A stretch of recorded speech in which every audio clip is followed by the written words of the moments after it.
this report without them. Tonight I'm going to go over some emerging themes, some consistencies we've seen as we've done the assessment, and really take a deeper dive into the physical conditions of the buildings, safety and security, capacity, how many students are in the building and the enrollment, and then curriculum initiatives and delivery. But I think some objectives, though, as you walk away tonight is to really understand how the three junior highs compare to each other. Also, the limitations at Brentwood, and overall safety and security, and understanding that schools should be future ready and flexible. I think those are kind of the four main points. Our process did involve interviews. Allison, David, and I were at all the meetings, talking with the special services, curriculum, all the facility aspects, and data, really full spectrum of between activity, circulation, physical environment.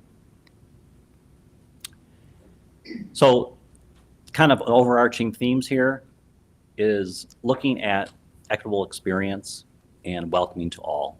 The three junior highs do not provide that equitable experience through various factors. We also understand that there's a lot of limiting factors. Your buildings are old, the sites are small. That's something that is just a reality when you look at making any type of improvements. Food service and health is an item we'd like to go into a little bit further. Fine arts is really valued by your community. And unique to your district is the ESL and special services that you provide. And at the end of the day, again, future forward flexible environments in order to reach all students and provide those multi-dimensional opportunities. So maybe you know how old the buildings are, but this chart here really breaks it down. Brentwood 48, Friendship 37, Grove 49.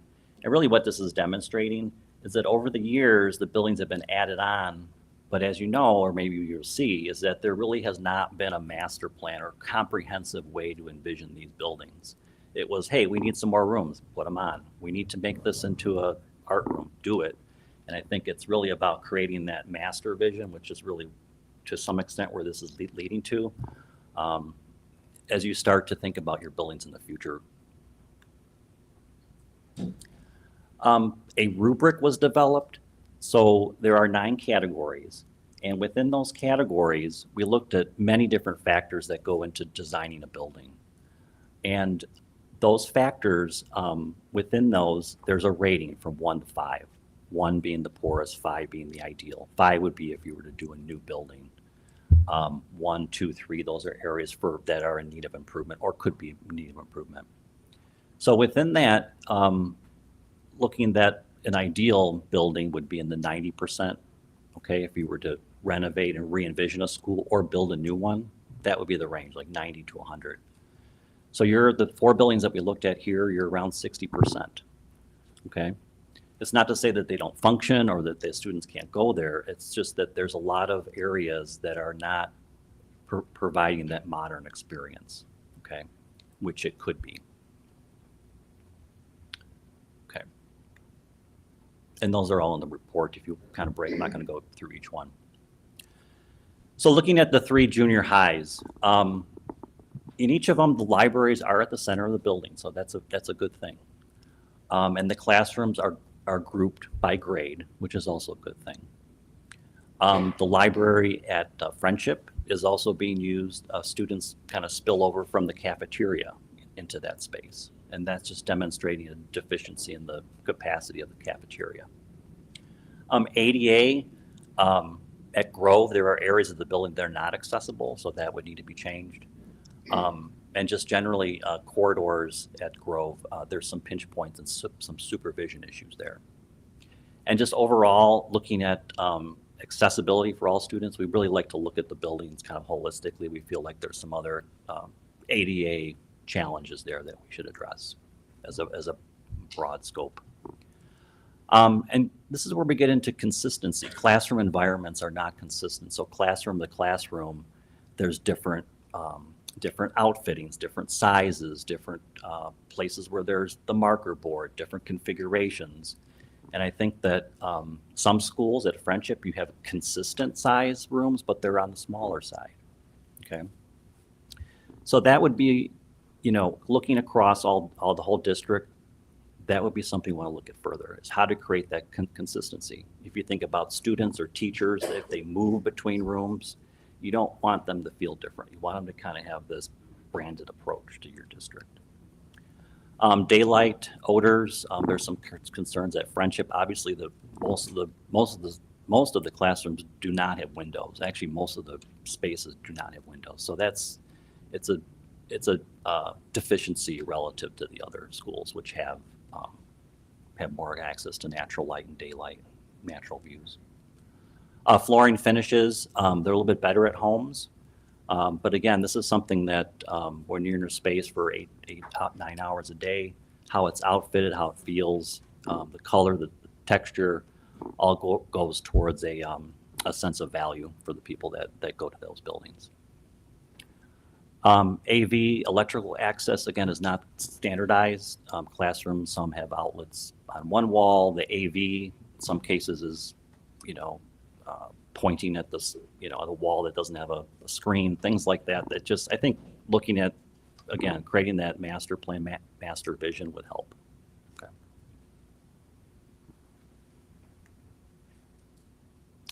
The security and safety audit, we did go through the checklist with the SLT, and significant measures have already been taken place to create those secure environments. There wasn't, in our opinion, there was no significant gaps, or areas of high concern. I think that there are areas that the district is continuing to study further, and that is on the right path. Again, I talked about some supervision cafeterias, which are too small, are causing some potential behavior issues. Just because you put more people in a space, they tend to need some elbow room there. Exterior, traffic and parking. I think at Brentwood, there's significant parking and flow concerns that should be addressed. And Friendship, the entry there is kind of off the side of the gymnasium. Most of the students come out. It's just not clear where that's happening. Okay. The next category that we wanted to present was around the capacity enrollment. So as we're collecting data, one of the first pieces that we look at is just, the overall size of each building, and what does that really equate to when you look at it a square foot per student. So again, when you think about if you're building a brand new building, or you're thinking about what is that guidepost you want to be striving for, the two columns on the right are really what kind of a more outdated standard and what is currently being adopted as the current standard. So looking at the buildings that we assessed, you'll see that Friendship falls within that current standard range of 168. You see Grove falling below the current, but is kind of still in line with what is considered now more of the outdated. So wanted to give you both guideposts just because of the age of some of your buildings. It's fair to say that when they were built, they were certainly built with that in mind. But as we look at more of the modern design of educational facilities, starts to trend towards kind of falling outside of that range. Homes, on the other hand, is well above the current standard, and that we'll talk a little bit more to is generally about just the amount of space that they have and the current enrollment of that building. We're going to continue moving forward with the junior highs, but just since I've got the chart up, also speaking to Brentwood, for an elementary, that range is a little bit smaller just because of the type of activities that you see at an elementary versus a middle or junior high.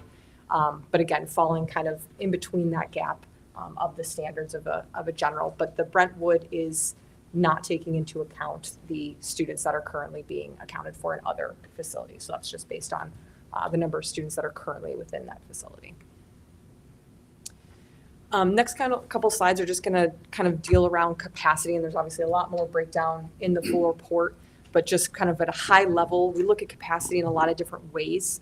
There's no one right way to think about it. You kind of have to look at it from the different angles.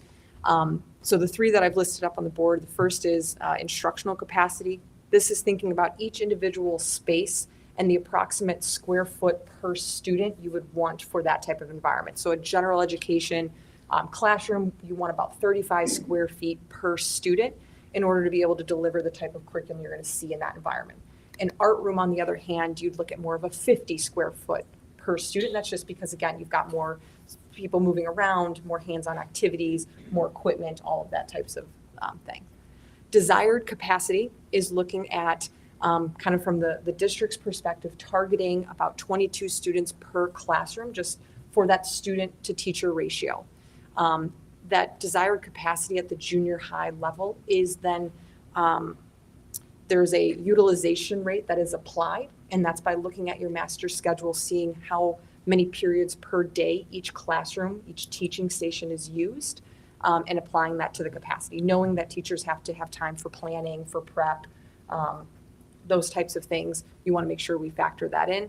And then potential capacity is just looking for kind of that, if you are starting to tier towards that max capacity of a building, targeting a higher 25 students per classroom, but thinking about that utilization being targeted at 75%. That's typically what you would like to see for a well-functioning building. It means you've got flexibility. It means you have some give and take for if you need to add a section of this. You're not so crammed that you're limited in your programming and all of that.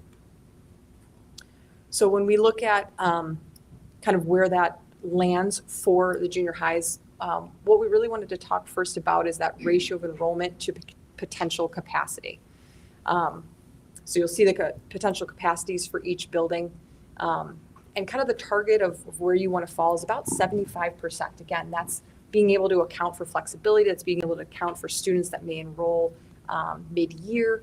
Homes is currently sitting at that 66%. So you've got room to grow there. Your enrollment is one that you've got space to take on more students if necessary. Whereas Friendship and Grove are up in that 79% when you look at that ratio of the enrollment compared to that potential capacity.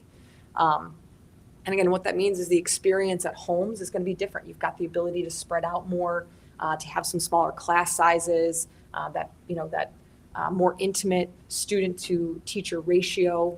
But that's also an opportunity where you see the Educational Life Skills program is able to be housed at homes to make up for the fact that they've got some additional space to spare.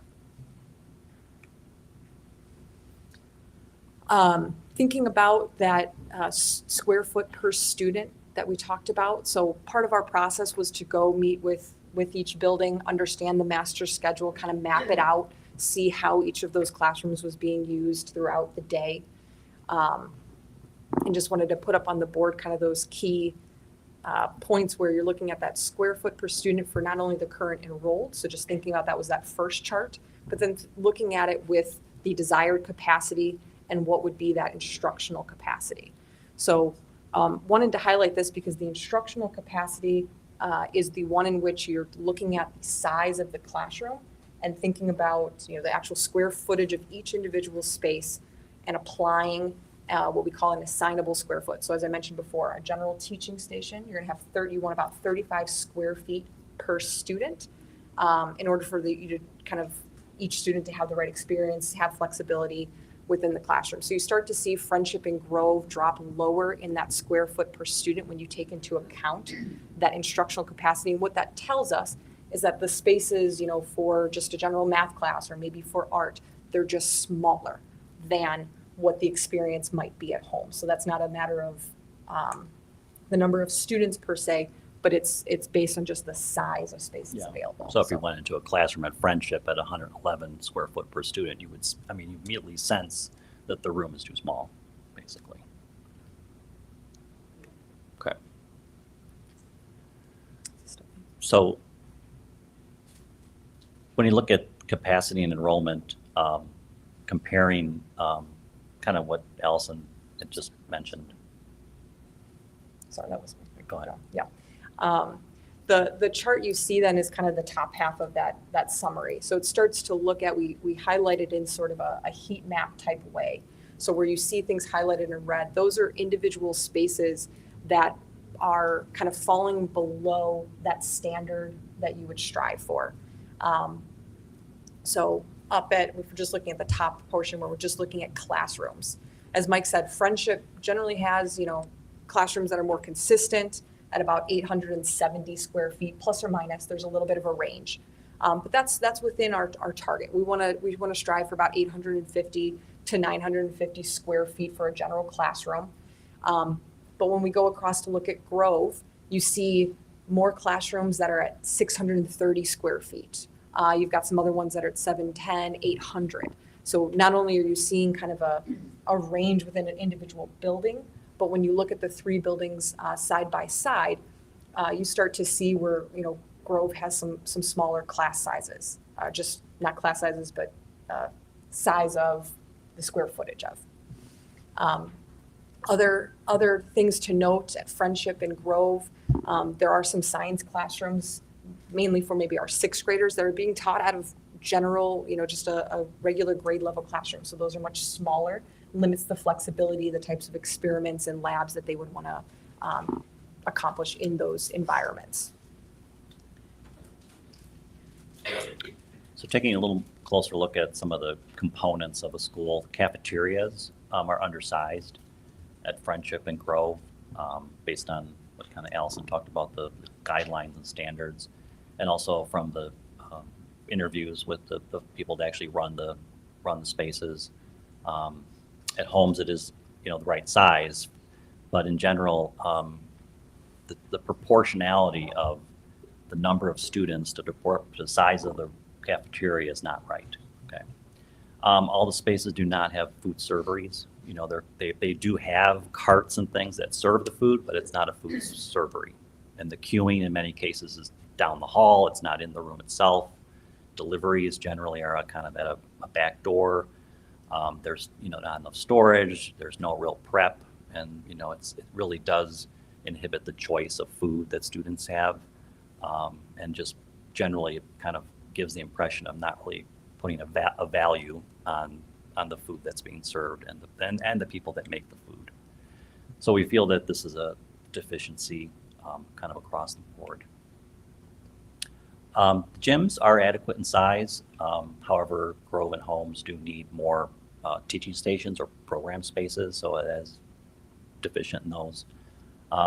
Sizes are 16% difference.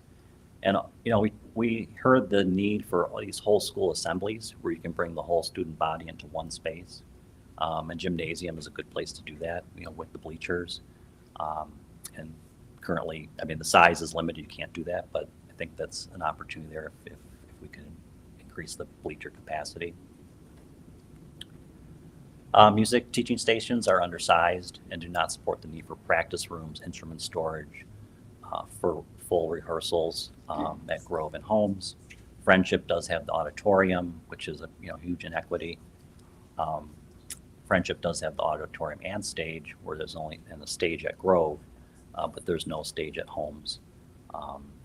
So there's, with that fine arts component, there's different levels of quality, size. I think it's just generally there's an inequity.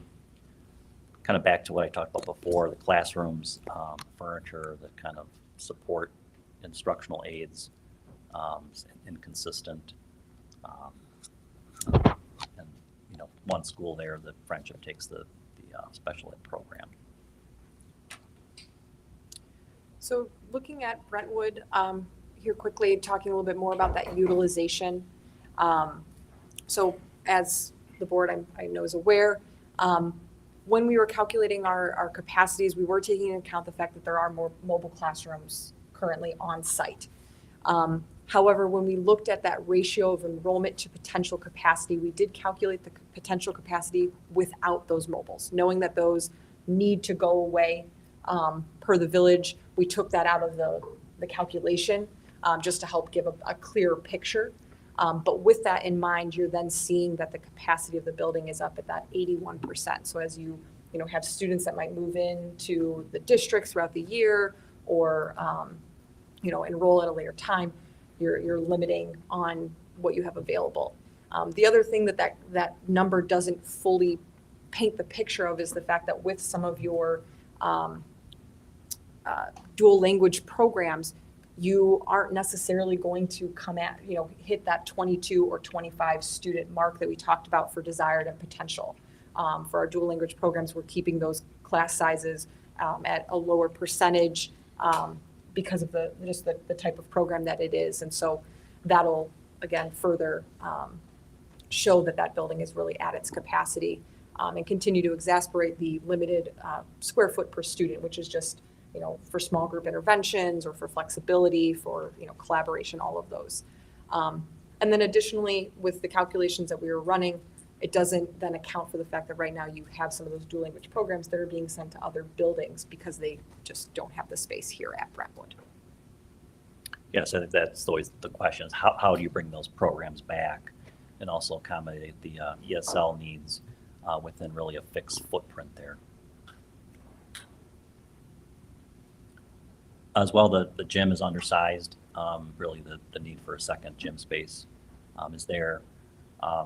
Same thing here with the cafeteria. There's no servery, and the size is on a smaller scale. And really the LRC has been with these ESL and pull-out instruction. It's really been encroached on.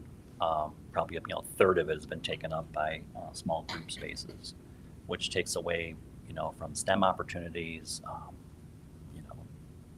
general instruction in the library. And kind of the general theme, overall here is that, yes, can you fit students in a building? Yes. But as you keep doing that, you just decrease the flexibility and you sort of limit any opportunities to do new programs. In the middle school model, how do you adapt to that? So that's kind of just the general theme here is that you can always fit more and more students into a building. It'll probably be people will make do, but I don't think that's really where you want to be at. Is kind of that make do level right now. So with Brentwood, the next steps as well is to look at doing a study. So we've done a kickoff. We're going to be assessing the structure. We've been asked, can you add on to it? Can you fill in the courtyard? Where can we, is there more land? There is no more land. I mean, there's the Park District land next door. So I think there's definite limitations there, but we're going to test fit it, see how many rooms we can add, and look at the feasibility and come back to the board in November with some solutions to that of how many students can we bring back, what kind of programs, and take a new vision of Brentwood. On just general with the community use, we did ask about that. You are limited in your green space, but gymnasiums are used by the community in the Park District.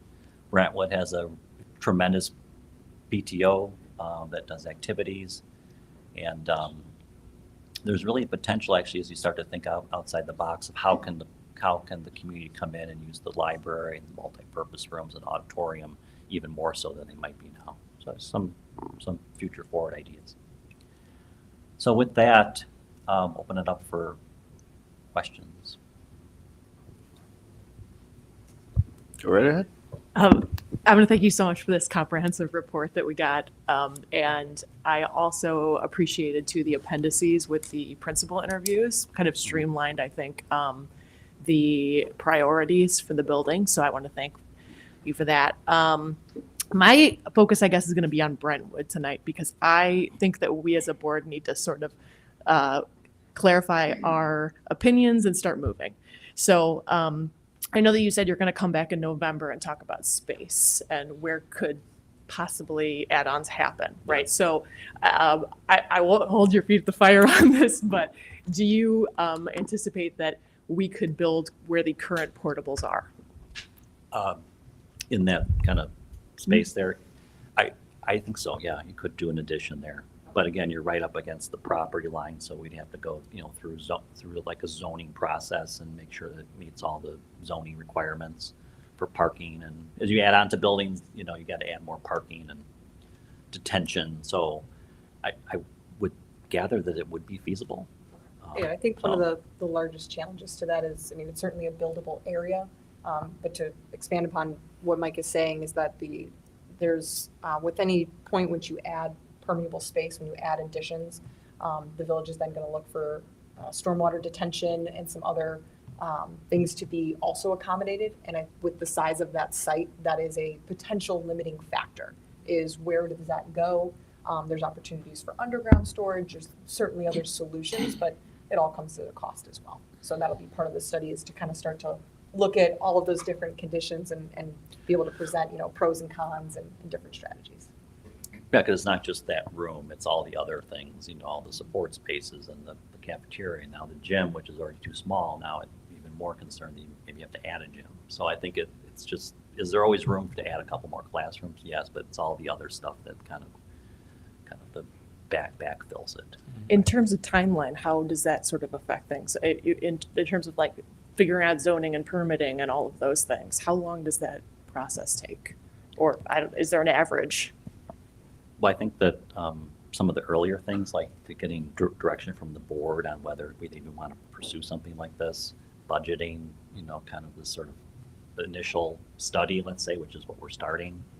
And then you go into, you know, the timeline of actual design, you know, like the architect's design and stuff. And then, you know, the board could be 2-3 months for the 6 to 8 months for design, 2 to 3 months to 6 months even for the zoning, if not more. So yeah, it's a while, it takes a while. So that is exactly why I had concern last time we've met here, that the timeline we had was way too long. I mean, I appreciate the report. I'm glad that it's very thorough.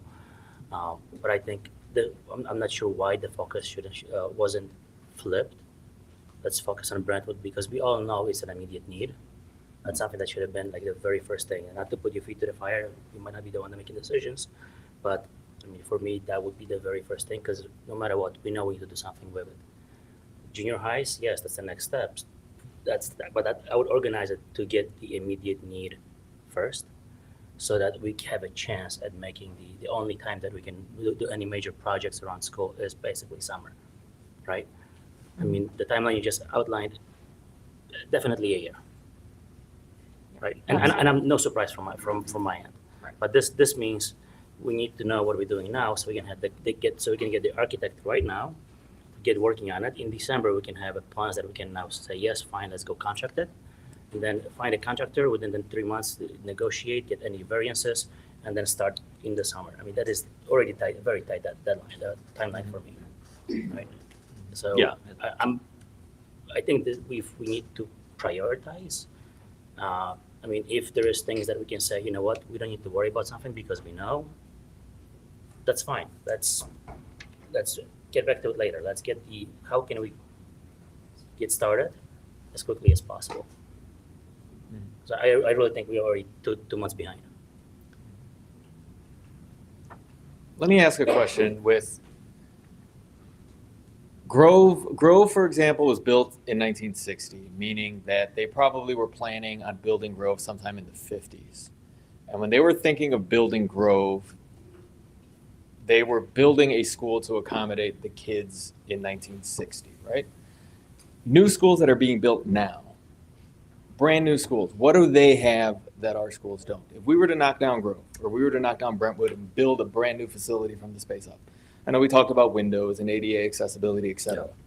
But obviously we're limited with the space that we have and the footprint that we have and the property lines that we have. So like what is that future? Because we need to plan for the future. So we're not here 10 years from now saying, you know, things have changed dramatically. The Wi-Fi is no longer this brand new thing that everybody's using. Who knows what it is? So what is that? Any idea of new schools that are being built? What do they have that our schools don't, or that's not here? Yeah. I think, you know, it's not like it has one room or this, you know, magic bullet, you know, it has to have this room or that room. It's really looking at, you know, are you trying to develop this culture of collaboration? Are you trying to develop a middle school model? Well, how is it customized to your district? Mm-hmm. I don't think you can just take them kind of off the shelf and say, you know, this is what it should be. But I think, you know, more space, more personalized learning spaces that are more flexible. You know, you don't just have kind of, you know, cells and, you know, like square rooms in a row along Mm-hmm. a corridor, and just more support spaces, Mm-hmm. I think. It's hard to say like it's Yeah. the one magic room that's. Yeah. Because I think of it like in the office space context of, you don't really see cubicles anymore. It's that open, that open space, that open concept. But with kids and with schools, this, like, what is the role of furniture in this? What is the role, when we look at the square footage per student, are we imagining a desk from the 1950s? Is that the space that we're thinking of, or is it a brand new layout? Maybe something that we can purchase for inside of these classrooms to really increase that square footage per student? I don't know. So a couple different things that come to mind just in regards to your question. The first Mike started to touch on is sort of that middle school model. Grades 6 through 8 are being taught and looking more and more like what high school would have looked like previously. So looking for more opportunities to move about the building, have more, just being more empowered to kind of take on and go where they need to learn best. But certainly navigating, there's still that transition of navigating from how a student operates in an elementary building before they can kind of have that full agency to operate the way you do in a high school building. And so that middle school model looks to bridge that gap where you still have some more formal classroom settings, but looking for opportunities to be flexible. Because to your point, there may be programs, there may be things that we don't know are going to come in technology, or that we might be looking to teach in the curriculum 5, 10, 15, 20 years down the road. So having some flexibility where spaces, you're not just looking at cookie cutter classrooms one after the other. You've got some variance. You have some small group space for more intimate collaboration. You have the ability to have some larger spaces for co-teaching or just a larger environment that might be available. I know we saw that at a lot of your buildings where drama is starting to grow. And right now drama is just being accommodated in a general classroom. But as you think about a drama classroom, you've got props, you've got some sets, you want to have the ability to move around, things like that, drama is not necessarily a new program, but having spaces that can adapt to as a program like that grows within, your community. Furniture, on the other hand, definitely not looking at this is my desk, this is my seat, I face forward and I'm lectured at, looking at, a lesson is being taught, but it's more, 2-person tables where we can work side by side, but we can also bring in and we're going to work in a group. Things that are lightweight and space efficient so we can move them around and kind of rearrange the room on a dime. So it's not just, a teacher is setting up their classroom for the semester. I'm setting it up for this hour, and my next hour might look totally different, and the hour after that, so on and so forth. Those are some of the things that definitely come to mind as we think about the future. It's really about being able to be adaptable for what we don't know, and having flexibility to teach in a lot of different ways, and for students to feel empowered to learn in a lot of different ways. Oh no, go ahead, please. So based on reading the report, what I'm hearing today, it seems more like a refresh is needed versus a remodel, because we can't really do anything about the size of the classroom. Like, the walls are there. I don't know how much, maybe we can do some things, but it seems more of like a refresh to make these spaces more cohesive. Like when you go building to building, room to room, have unique needs for each room for different things. Right now, it seems that it was kind of done more out of necessity, like Band-Aid here, Band-Aid there, and we end up with 40 different classrooms that look 40 different ways. And then you walk into the administration building, and it's beautiful, right? So is there a way that we can just refresh without necessarily remodeling? I know some schools might require a remodel, but in terms of, it could be as simple as furniture. It could be as simple as maybe you do take out this wall and you put a partition in, and it could be expanded to a bigger room. So how serious of a job are we talking to get us up to, instead of that, I think we're like in the 50s and 60s on that score that you gave us, how do we get to the 80s, 90 to 100 to new building, but how do we get to that point without tearing down the buildings and starting over? So I think really part of that next step is prioritizing the needs and the wants per se, because I think to your point is, you could decide we want to go from that 60%, we want to get to that 90, and that might look different than we want to prioritize these things because we feel like they're going to have the biggest impact on our students, on the way we deliver education. It's what's most important to our community. And then the answer to your question might look different. Part of this is an assessment to give you the understanding of this is where you're at and these are where we see opportunities. But really it's about the next step of prioritizing where we see those opportunities to then develop the solution. Yeah. Because one piece too is you've got some buildings that were originally built in the 70s, which were built as an open concept. So that's where when the open concept model was, now we need formal classrooms, walls just got thrown up to kind of close in those spaces. And now that's where you maybe have some spaces that were tight because originally they were designed to be, 3 to 4 classrooms open all to one another. So they felt, it was a different environment. But that's also, we have a lot of those inboard classrooms without that access to natural daylight. So Yeah. it goes back to then what would be the priority of how you would want to take that step forward. Yeah, Yeah. Jumping on TR's point, like I think of the cafeteria examples, and I'm going to assume at one point in time, someone introduced these cafeteria lunch tables that would slide into the walls, and that was like state of the art and brand new, and it saved everyone a lot of space.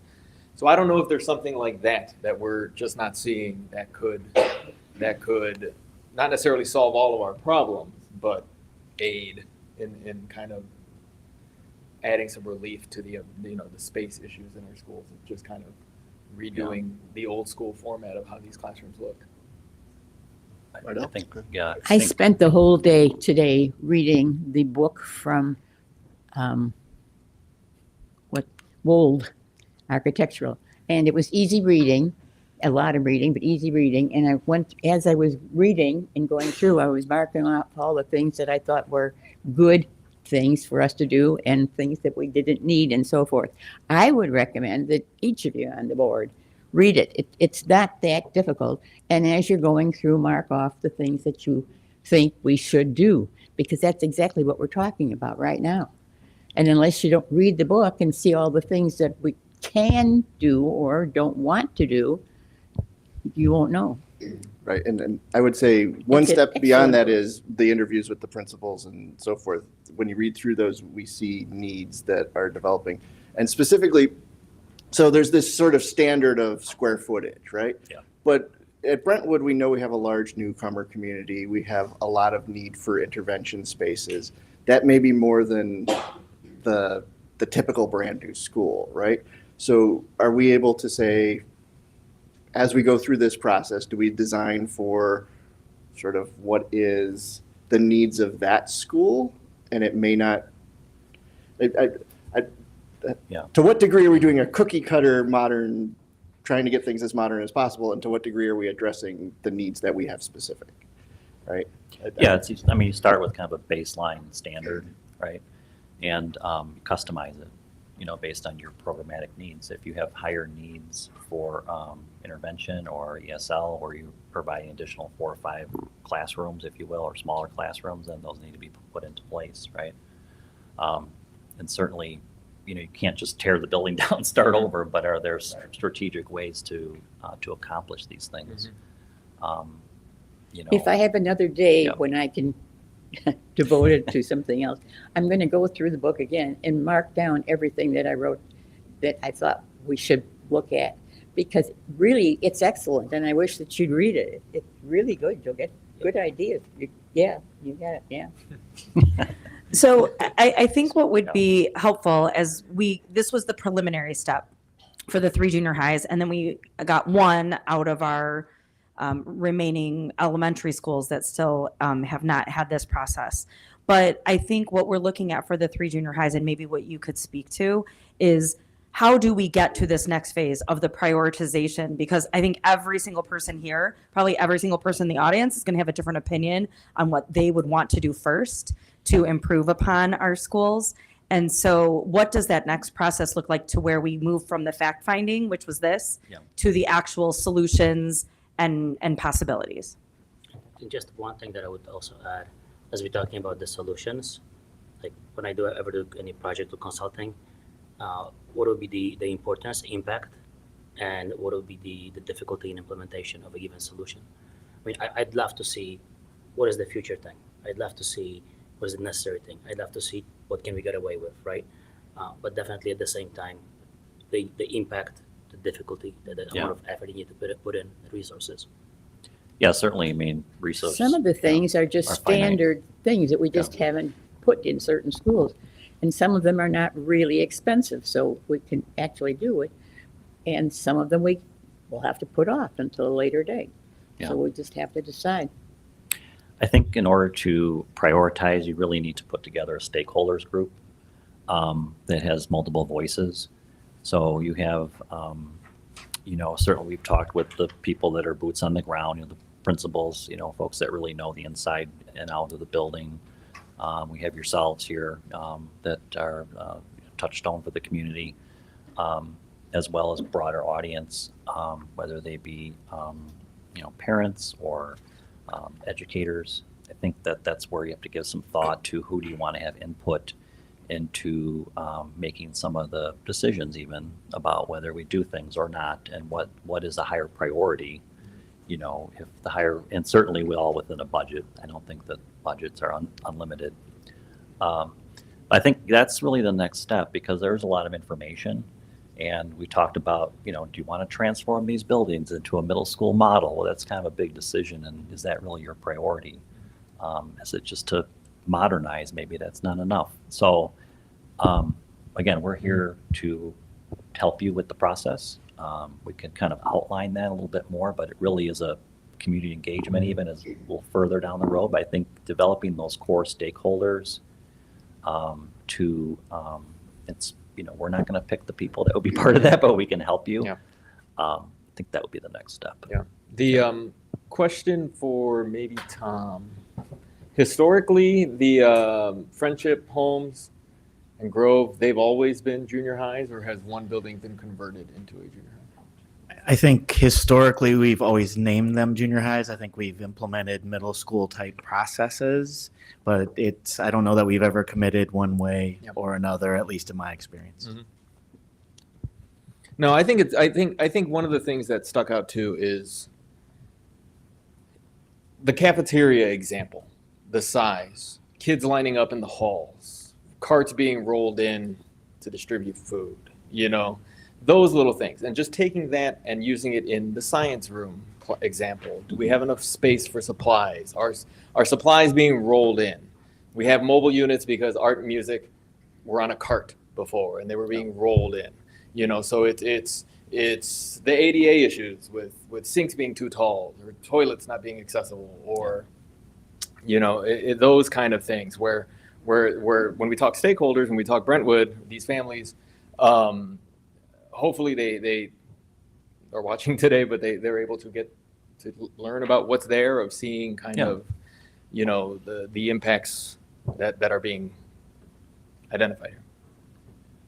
Yeah, I think it's really getting the facts out too. I mean, a presentation like this, and then, breaking up into groups and having discussions about, what are the priorities? Maybe it's traffic and safety. Maybe it's, the experience of the child. Maybe it's fine arts. And then you start to kind of funnel down really on what the true guiding principles would be then. Yeah, because it's those little things. Sorry, I'm going on a rant. The coffee's kicking in here. But it's you could have a classroom that has no windows, an old carpet, and a musty smell, and the kids are cramped together, and the projector doesn't have a screen, and they're looking off the wall, and then you have another classroom in another building within the same district with sunlight and clean carpeting and fresh smells. It's the kids here, they should have the best opportunity no matter where they live, right? Yeah, I agree. And I just want to add to that. I think that question is the key question. What is the experience of the child? And I think that should be our priority here, is what is the experience of the child? And I fully support stakeholder groups and opinions. I want to add to that, though, that I think we do need to move. And I think we need to be totally clear about our opinions about this, even if they're preliminary, because if we're not clear, we're not going to move forward. And I worry about time, that we are limiting ourselves in terms of options if we're not totally clear with each other as a board about what is important to us and what we've heard from our constituents is important to them as well. So yeah, so I think we really, really need to prioritize Brentwood, because those mobile units are leaving and we have to do something. So, I mean, you don't necessarily be here for this conversation, but I think it would be a good idea to just kind of put ourselves out there, even tonight, a little bit, if people have strong opinions. Yeah, and I was going to sort of direct this towards you, towards the superintendent's team. I see there's basically 3 paths we have to take. We have to deal with Brentwood as a priority. The junior highs are something we want to equalize, but are not like an issue for like, we need to get it done this year sort of thing, right? Or have a plan to complete this year. So there's sort of medium term, and I think longer term, we need to do, if Brentwood's going to be the one that we fix, then we have to prioritize the other schools as well at the elementary level, sort of build a longer term plan as well. I would disagree that we need to prioritize the other school as well. Maybe we're actually on the same line, but gonna call it out. The other schools don't have as many issues. Right, that's why I'm saying more equalized, but it could be a longer term plan. So, you can work, kind of how we have the 10-year maintenance plan, but like a 10-year modernization plan where we start doing the same thing for all the schools, where we look at assessments of what are the needs of that sort of thing. Yeah. But again, that's more like, sorry, that's more in the future, right? I feel like Brentwood is the one where we know we have to have a plan in Yesterday. place before our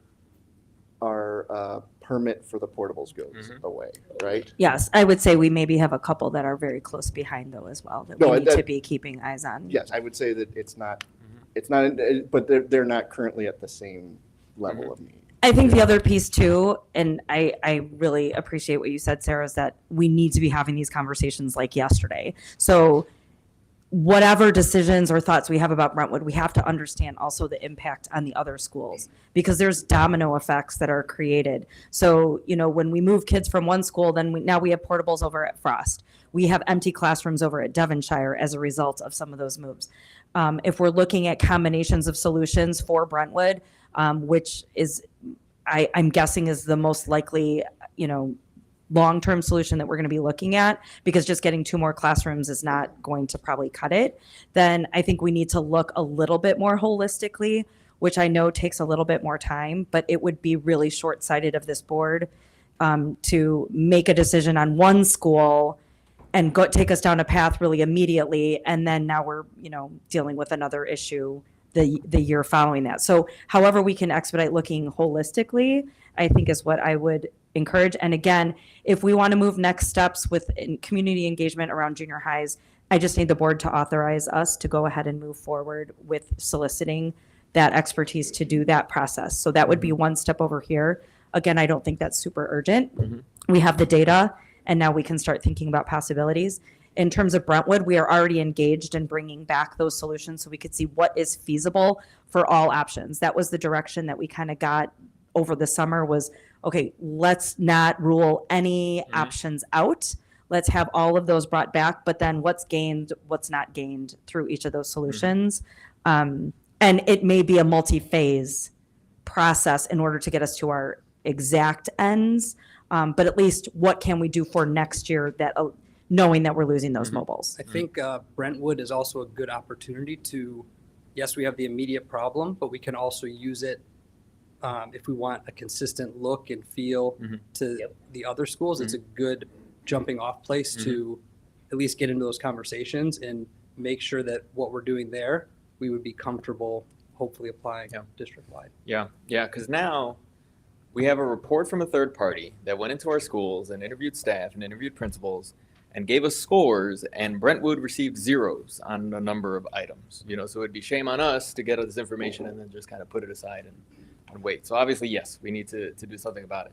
The other thing too is similar to Mr. O'Connor and like the facilities team and the maintenance plan of the future ready and flexible plan of making sure that all of these schools, we fix AC units, we fix HVAC just to make sure they don't break. Let's start fixing the inside of the schools to make sure that they stay on top of. Can you, like, generally speaking, it seemed like in your report, the bones of like the buildings are in good shape? But in terms of like everything we've discussed, maybe a little bit of a different story. But like in terms of keeping up with AC units, roofs, and the envelopes of the buildings Right. are, they're tight, they're, weatherproof, the HVAC is running, the parking lots are, good shape. So I think it's just now looking at the interior and creating a little bit of a vision of how you want to do, not just like interior upgrades, but is there some other things, spaces we want to change or we need to add and do it in an intentional way? So, Tomorrow, while this is all Yeah. clear in my mind, I'm going back to reading the book, and I'm going to go and find all the things that I marked off. Some are things we definitely should do because we've got it in every other school, but it's missing in the one. And then some are things that would be nice, but they're too expensive, and there's different reasons that we should or shouldn't do things. But we don't have to do everything I put down, but it's at least the start of a discussion. And we don't have to do everything at once, right? Pardon me? We don't have to do everything at once either. No, It's- right. we prioritize needs by time at line as well. But this is right? clear in my mind right now. I Yeah, just read I it. think that's a good way to think of it. Yeah, I guess going back to that, I just want to make sure I understand the importance of looking at things holistically. I just want to make sure that we're not limited in our options, because for me, it's a both solution, which is a boundary shift and a build. And I don't want us to run out of time so that we cannot build. And then the kids aren't housed next year. They have nowhere to go. So, yeah. yeah, so how do we get to parts of these solutions, right? So I think what we're currently Timeline. engaged in is the right step. So we are now in the solution phase of getting engineering Yeah. perspectives, looking at all of those things. So those are being built now, and we've already talked about bringing the Brentwood community back together. We've had conversations with Dr. Barrett and saying, okay, let's really get this at the forefront so we can continue to engage the community on what those potential options are, so that we're ready to have something in place should we need it for next summer to begin. But that may be something, depending on what we choose, minor or major. And then also looking at it in combination of, if we are going to explore a boundary shift, then the earliest communication is the best communication, and understanding how those things work together. And so we're doing the number crunching on the back end already to really look at where there are potential boundary shifts that could happen, and what any shift how that would impact. Would it gain us another class, or would it be 2 out of each class, which really doesn't get us much? So we have to really look at all of that in addition to the programming, as well as consider that we've had, Dr. Barrett, what are our numbers for newcomers enrolled just this year so far? Well, I would say a calendar year over 80, but we just had several more. Yeah. We're up at the 420s already. Just like 2 Yeah, so we're even up, our enrollment numbers are beyond that, and we've moved 2 sections of dual language out, and we've already filled in that with just our new enrollees as well as newcomers. So it is definitely an urgency. But I guess I want to also say, especially having had to go and present for a zoning variance to the Zoning Board of Displays, this is a known issue. This is not new. This has been going on for many years. And so I do feel like it is the board's purview to say, what are we going to do about it? And how do we make a more permanent fix that sets Brentwood off in the right direction? That's exactly why we need those options as quickly as possible. I mean, even if it's a rough draft, right? I mean, not talking about nice final presentation that is going to be 2 months from now, after which we would go to the community. No, let's have a draft in a week or 2. Let's hypothetically. Let's reach out. Let's at the same time start reaching out to the community, because I mean, we don't need to have the most beautiful renderings, so we can present to the community, especially if we have such an urgency. Yeah. Right. I would love to be able to squeeze that, knowing that some of it can be done later. Right. The final decisions can be done potentially later, but we are condensing the work, giving us the opportunity to actually have an impact next summer. Yeah, I mean, the study that we're doing would be a test fit. It's not, schematic design. It's just how many classes can we fit? Where would we put them? I think, in a reasonable way, and it's with a reasonable budget. So I think those are, And our exploration is also needing to do the due diligence of, understanding what the immediate need is, but certainly the time and effort that, the board invested to go through this study is understanding that there are needs beyond that immediate need. So it's not just about elimination of the mobiles. It's not just about being able to bring sections back. There are, other things. So we want to make sure that as we're exploring those different opportunities of where those things could happen on the site, how they could be accomplished, making sure we're taking into account, we might be able to, look at option A, but that's only going to achieve A, B, and C. Option B might be able to achieve B, C, and D, and so that'll be as I mean, the, I'm hoping work there's that going to we're be an going through, option for, certainly. here's minimum what we need. Here's, hey, maybe we can build up a second floor, hypothetically. Maybe, hey, buy the field from the Park District, build out X, Y, and Z, add a playground, add parking. I mean, I think all of those should be options. Yep, certainly. And that is what we're in the throes of doing and engaging with our engineers so that they, the civil component is one of the biggest piece, Yep.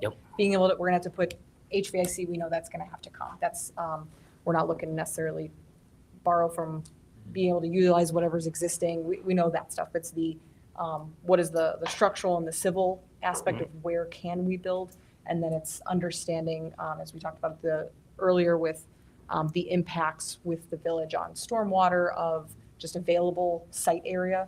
Because there's certain things where, again, if you build so much, you lose things that you might be grandfathered in. Yeah, all the ADA issues are going to have to be Yes. mediated. So there's certain thresholds that you'll certainly trigger other things. Oh, I So love those. Yeah.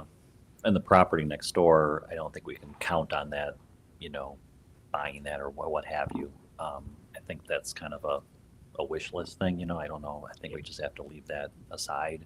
Of course. But it's there, but I think most of the options will not assume that we have that. So, anything else related to Brentwood? If you build where the portables are, is that an opportunity for you to build a second floor? Like just on that Oh, that's space? just that part. Or is that So, bizarre? so to be clear, if we add a second floor, we need an elevator, right? Oh, yeah. Correct. I didn't think of that. I think if you start to get into the second floor, you need an elevator. You may have to take down portions of the existing building. Jason, when I call you. The logistics just keep getting more and more complicated, let's say. And same thing, when you backfill the rest of the building, you need more, we're gonna need, are we at the threshold of needing another lunch period or another gym section? Those type of things plays into it. We might not even be zoned for a second floor. I was gonna say, I don't think that's part of where we're still in the Yeah. exploration. That was the Yeah. one that I was thinking is we still have to go through and confirm whether or not the village would even allow it. Right. In a neighborhood setting, so. Okay. All part of. Yeah. Thank you all so much. All right, thank you. Yeah. Appreciate it. Thank you. Great job So- on the report. It was very. Oh, they're welcome. Yeah, thank you very much. And And- board, just to wrap up on this, I would like for you all to be thinking in the back of your minds, like, do we want to do this type of study with our remaining buildings? Not necessarily immediately, but at some point, so that then we really have a comprehensive and can start building out long-term district-wide plans and get a side-by-side. It was really nice to see the 3 junior highs compared to each other as well as compared to today's standards. It would be nice to be able to see that across all of our elementary buildings as well, if the board chooses to pursue that. It's actually a good idea, especially after we have the future state of Brentwood. Yeah, That would be a very cool view. I feel like it's 3 things that are happening at the same time at slightly different speeds, right? Brentwood's kind of going fast. The junior highs are doing the same thing in parallel, but at a slower pace. And then everybody else is sort of following along. I'm sure we can lock in Bold here for a bulk discount. Yeah. Wait, don't leave. I got one more question. We're looking at a board decision by December, correct? Yes.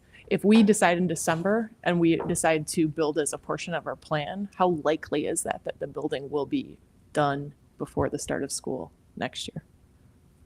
If you give us direction to do the design in December,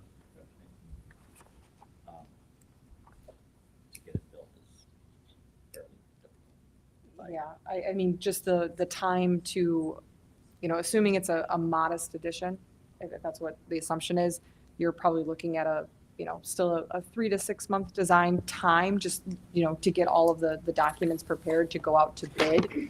I think one of the larger challenges that you might run into, depending on how it all times out, is going to be finding available contractors. I mean, obviously, as you pointed out earlier, summer construction is very hot and heavy, and it's tough to get people lined up. But knowing that an addition of that size is not necessarily a summer construct period, you're going to need more time to do that. You may still find yourself in a good threshold to begin construction in that summer, but it's going to take more than 3 months to build, is what I'm trying to say. And we can draw super fast, but you have to get the approvals, for the stormwater, for the village zoning, all those processes is what we're thrusting out. I think summer of 2025, probably. Sounds like we need to start getting periodic updates to these plans Yeah. to manage the situation for next summer and next year. Yeah, we're on track for that. So October and then November are the two, we're going to have the discussion and then final presentation. So we are on track for that to happen. And I just don't want to lose sight. If we're really saying that all options are on the table, we also have to look at all of our other buildings and the available space available. Like, I just don't want to lose sight of that, because we have a building that's sitting at under 50% capacity right now on the far northwest side. And I mean, one of my recommendations during the meeting in Brentwood was let's help students get there. I mean, let's use that building. I think that's a great idea. Yeah. I mean, we're not using it. It's one of the best schools in our district. Why not help kids get to one of the best schools? I agree. I love all our schools. They're all great. Of course they are. But I was referring actually to Juliet Low in terms of under 50% capacity. But we have now Devonshire and Ridge, they have spaces available. So I just don't want to lose sight of like an opportunity that we have there too, especially when we've seen attrition as a whole. We've just seen a steady influx over at Brentwood, and that's causing the tables to, turn a little bit over there. And so maybe there's just multiple views that we can take on it as we get through this process. Is there the possibility of like an extension from the Village of Des Plaines again, if we have a plan in place? The one exception would be is if we have active construction that warrants it. The problem is that if you're actively constructing on the site where they are, we have nowhere else to put them. So that would eliminate that. If it was interior renovations, like let's say we were going to reconfigure interior spaces, that could warrant an extension of using those. But we Well, will that not be limits that granted another variance. That would limit us other way, because you're going inside, you're cutting off spaces. Yes, It could be even worse. exactly. Yeah. So it's a complicated process to do any type of renovation or build in terms of it. So, but not eliminating those, but just looking, I think we got to think long-term. The urgency's been there.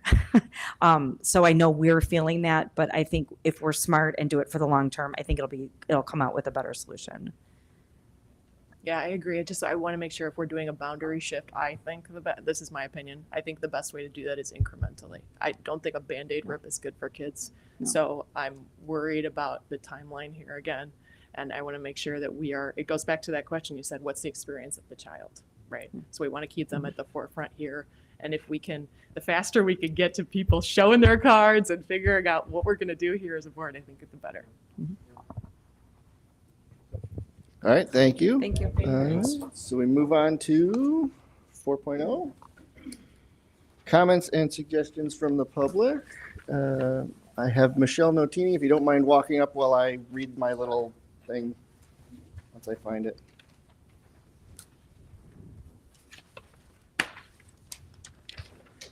This is the point of the meeting where we welcome public comments. In Illinois, the law says that anyone has the right to speak to public officials like a board of education, but they have to follow the rules that the board has set and made public. To allow the board the time it needed to address all agenda items this evening, each speaker will be given 3 minutes to address the board. A board member will serve as timekeeper and will give the speaker notice when there are 30 seconds remaining to allow the speaker time to complete or summarize their thoughts. Please understand the board will not ask or answer questions during public comment. If you have questions or wish to have a response to any item, please submit your comments in writing and the superintendent will follow up with a response. Thank you. Can you hear me? Okay. I appreciate the continued opportunity to speak before the school board. It is important for you to hear from the community you serve. I would like to speak to the district's recent plan to consider the placement of school resource officers in District 59 schools. I applaud the district's commitment to safety and security. I have heard the district and school board ask for feedback on this issue from parents and the community, and I'm glad to provide some this evening. I would like to begin by sharing some information from the U.S. Department of Justice regarding SROs. SROs work in collaboration with schools and community-based organizations to provide a positive and visible law enforcement presence on school campuses. Their role includes the following. SROs build relationship with students and act as liaisons to community service for youth and families.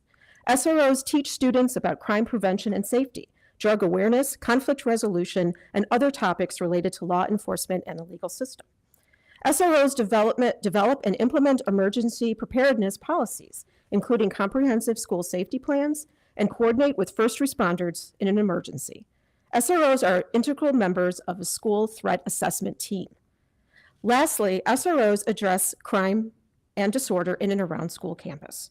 SROs strive to employ non-punitive techniques when interacting with students, using citation and arrest only as a last resort under narrow circumstances. Okay, now it's back to me.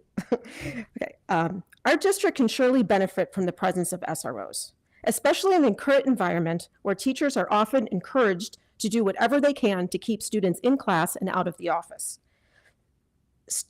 Repeat offenders are often rewarded rather than faced with consequences. Students on in-school suspension spend much of their time watching videos on their Chromebooks. The result is students and teachers at times not feeling safe in their classroom since they know behaviors are not being prevented or managed. The district needs a comprehensive overhaul that lays out expectations for students, staff, and building administrators. And administrators need to be held accountable for implementing consistent and determined consequences for students. An SRO could be a critical component of that overhaul, but it will require effective support from the administration and possible revision of discipline and behavior policies. If more data or feedback is needed, I hope the district and board reach out to neighboring districts 62 and 54, where SROs have been in place for some time. I look forward to continued discussions on this topic. Thank you for your time. Thank you for your comment. Next up, Deb Banky. Thank you very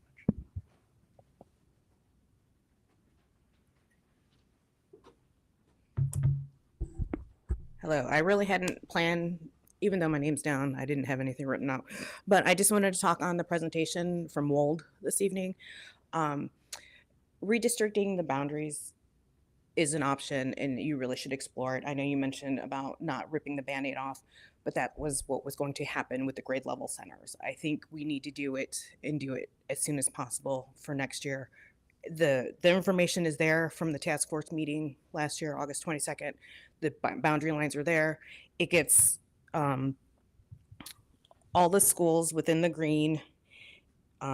Brentwood on here is at 87% capacity, but redoing the boundaries would be at 60%. Everyone's in the green except for Juliet Low, which is at 52%. So you can tweak it some more so more kids can balance it out. Also, classrooms that don't have any natural light, maybe skylights is an option. And also, I think we would get better feedback from the community if we had like a town hall type situation board meeting. We've had them back before during Fessler's era. I think that's something that the board should look into doing. Thanks. Thank you very much. Okay, that leads into 5.0. One. Oh, yeah. Go right ahead. We have time. You just weren't on the list. Just I state know, your name. I'm sorry. It's fine. Okay, I'll be fast. I'm quick. Okay, so I just wanted to say that the bus situation has gotten a lot better. We had struggled the first couple weeks. Our bus driver quit the second day, and it was really tough because then we didn't even have a bus like later in that week. It didn't even come at all, but it's gotten definitely better. The only thing is like communication. I know the last bus service, they would like send us text messages. They had an app we could use. I mean, I don't know if I haven't heard anything about this current bus service having that. But I think that was great. I also think they communicated with the bus barn, and the bus barn would email us because I would get many emails from Mrs. Gonzalez. So that's that. What else? I think that's it. I also would like to request a town hall meeting. I mean, I second that. Other than that, that's great. So I'm happy with the buses. Thanks, guys. Okay. Thank you for your comment. Okay, moving on, 5.01, FOIA request. We have had 4 FOIA requests since the last report to the board, and they have all been fulfilled. Thank you. And that moves us on to 5.02, our SRO task force presentation. We have several folks who've been waiting a long time to speak with us. Thank you for waiting.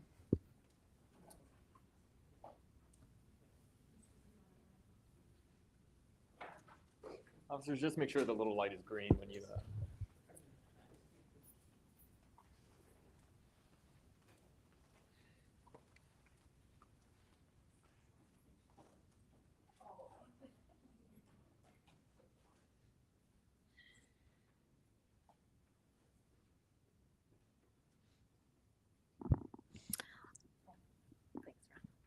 All right, good evening. I'm here this evening joined by some of our police partners from Elk Grove Village and Miss Ann Wing to discuss school resource officer programming information. I'm going to be presenting some of the outcomes of our safety committee as well as our SRO task force and some general information gathered from our police department partners. So we'll start with our timeline to date. On August 7th, we had our safety committee meeting, which is an annual meeting that is comprised of administrators, teachers, our police partners, our fire first responders, and our administrators to talk about the safety needs of the district. We did our annual policy review and we identified school resource officer programming as one of the areas we wanted to further explore. At that meeting, we discussed pros and cons, and we identified members who would continue that exploration as part of an SRO task force. Between the safety committee meeting and the SRO task force meeting, I reached out to our police departments to talk about some general information about programming that I could share with you this evening. And on August 28th, we held our task force meeting with those representatives to review guidance, to discuss any need that we have for SROs, what the role of the SRO would be, advantages, disadvantages, and possible programming opportunities. In addition, Dr. Bresnahan, in partnership with regional superintendents, gathered some information that she will share with you this evening. Sure. So I wanted to make sure that we were connecting with our local neighboring districts and seeing what is being implemented in those districts. So we had 25 responses to the survey that was shared out for the North Cook area. We had 10 districts that responded who do currently have SROs in their schools. 2 of those schools that responded were high school districts. 8 were junior high or middle schools, so similar to us. 6 out of those 8 have full-time SROs within their buildings, and then 2 have a part-time model where it's a shared SRO that visits their school, but also other schools in their area. So in terms of, we also asked who pays for those SROs. So it varied broadly across the different districts. So ranging from the districts paying the full cost to having a share cost with their village, some paying for their salary but not the benefits, and some paying, the village paying for a shared SRO that would be at multiple schools. And then we had 2 districts that actually responded who formerly had SRO programs, but then have discontinued them.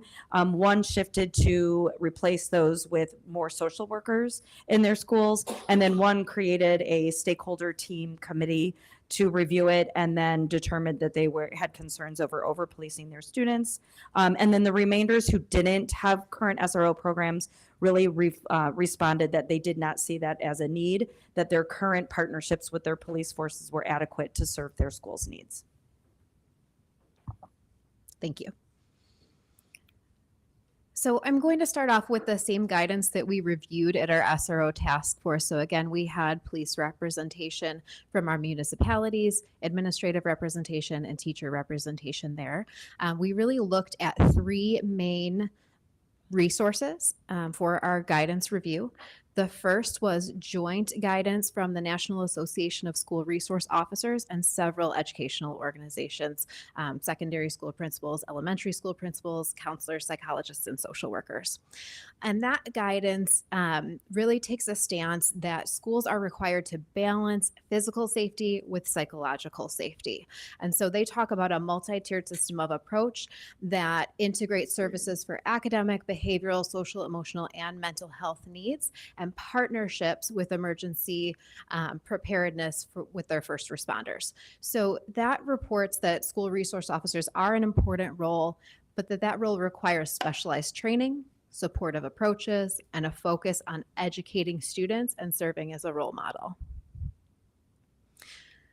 We also took a look at the guidance from the Illinois State Board of Education, our governing body, and the Illinois Attorney General. This was joint guidance given to school districts in 2021 related to student discipline. That guidance stated that research does not show that police in schools enhance student safety. It very clearly outlined the need for schools to be cognizant of disproportionality for Black and Brown students and students with disabilities with police present in schools, and recommends that instead of SROs or security officers, schools address student behavioral concerns holistically through mental health professionals, counselors, social workers, and an emphasis on creating a positive and safe school climate. And third, we reviewed the U.S. Department of Justice guidance from Community-Oriented Policing Services that was issued in 2022. This is a comprehensive text on school resource officer programming. It states that implementing an SRO program is a local decision and that communities should consider the range of options available to best fit their needs. And it also recommends making sure that SRO programs do not discriminate based on race, color, national origin, limited English proficiency, disability, or sex. So 3 guidance documents, one from the Illinois State Board of Education and Illinois Attorney General, one from the U.S. Department of Justice, Community-Oriented Policing Services, and another from joint guidance from the National Association of SROs and multiple educational agencies. So these were all reviewed at the SRO task force. And if I could just add, I really appreciated the conversation that took place around, varying viewpoints. And I think the whole task force really understood this is a multifaceted topic. There's not just one viewpoint when it comes to this. And so I really appreciated the time and the input. We even had a former SRO, school SRO with us that day who really gave some perspective. He was in a high school setting, but I think it really helped enrich the conversation, and appreciated just the openness that the team had in looking at all facets and how this can be somewhat controversial, and appreciated looking at both sides of the issue. So to get us all on the same page, I've included the definition of a school resource officer directly from federal statute. So this is a career law enforcement officer with sworn authority deployed in community-oriented policing and assigned by the employing police department or agency to work in collaboration with schools and community-based organizations. So it lists the primary responsibilities and role of that school resource officer as addressing crime and disorder, developing crime prevention efforts, educating school-age victims in crime prevention and safety, developing community justice initiatives, training students in conflict resolution, restorative justice, and crime awareness, assisting in identifying physical changes to the environment that could reduce crime around the school, and assisting in developing school policy that addresses crime and recommending procedural changes. In our task force, we had a lengthy discussion about the role of SROs. And so I want to highlight some of the outcomes of that discussion. We talked about the primary role of the school resource officer being educating and being a resource to the partnering schools. What that looks like is coaching and mentoring students, building positive relationships with students, staff, and families, providing preventative education, and educating staff on prevention strategies and community needs. We also talked about the secondary role of school resource officers in emergency response. Our task force discussed that the response time that we have from our police partners has always been very good in District 59, but there is a possibility of making that even better, having an SRO at any school campus. We also discussed that SROs do not regularly intervene in student behavior. They do not regularly become involved in student discipline. SROs do not interview students without us following really particular procedures about attempting to contact parents and gain parent consent or presence as part of an interview. And our SROs do not act as security guards. So that summarizes the discussion from the task force. And at this time, I'd like to take a moment and introduce some of our partners that were present for the discussion and that work with our schools. So we have Deputy Chief Chris Torres with us from Elk Grove Village Police Department and Sergeant Dan Doherty, who also serves on our district threat assessment team. Is there anything that you would like to add in terms of the role of the SRO? So, when you're talking about, police officers being in schools, I think the first thing that comes to mind is this notion that what you don't want is you don't want this officer coming in and, basically coming in and over-policing. Would you use your microphone, please? Yes, I'm sorry. Yeah, you don't want the school officer coming in and over-policing. You don't want them to come in and, basically, you don't want a police officer going in there and trying to make a name for themselves by basically doing the same things that they're doing out on the street. So, the things that we look at for police officers out on the street, we look for activity, we look for contacts, we look for arrests, we look for investigations. And that's a little bit different from the role of what the SRO is. What we want the SRO to be is more of a coach, more of a mentor, more of a thinker. I have with me Sergeant Dan Doherty, who served as an SRO at Elk Grove High School. There he was able to build several positive relationships with not only the students, but the staff and families as well. And I can tell that he made a lot of positive impacts because when I go out, I'll go out to lunch, I'll go out to Rotary Fest, I'll have students come up to me asking specifically about him because they've had positive experiences with him. Sometimes initially those experiences were in difficult situations, but he was able to work through those situations and build that trust and work through and really establish what is really needed with that relationship between a student, the school, and the SRO.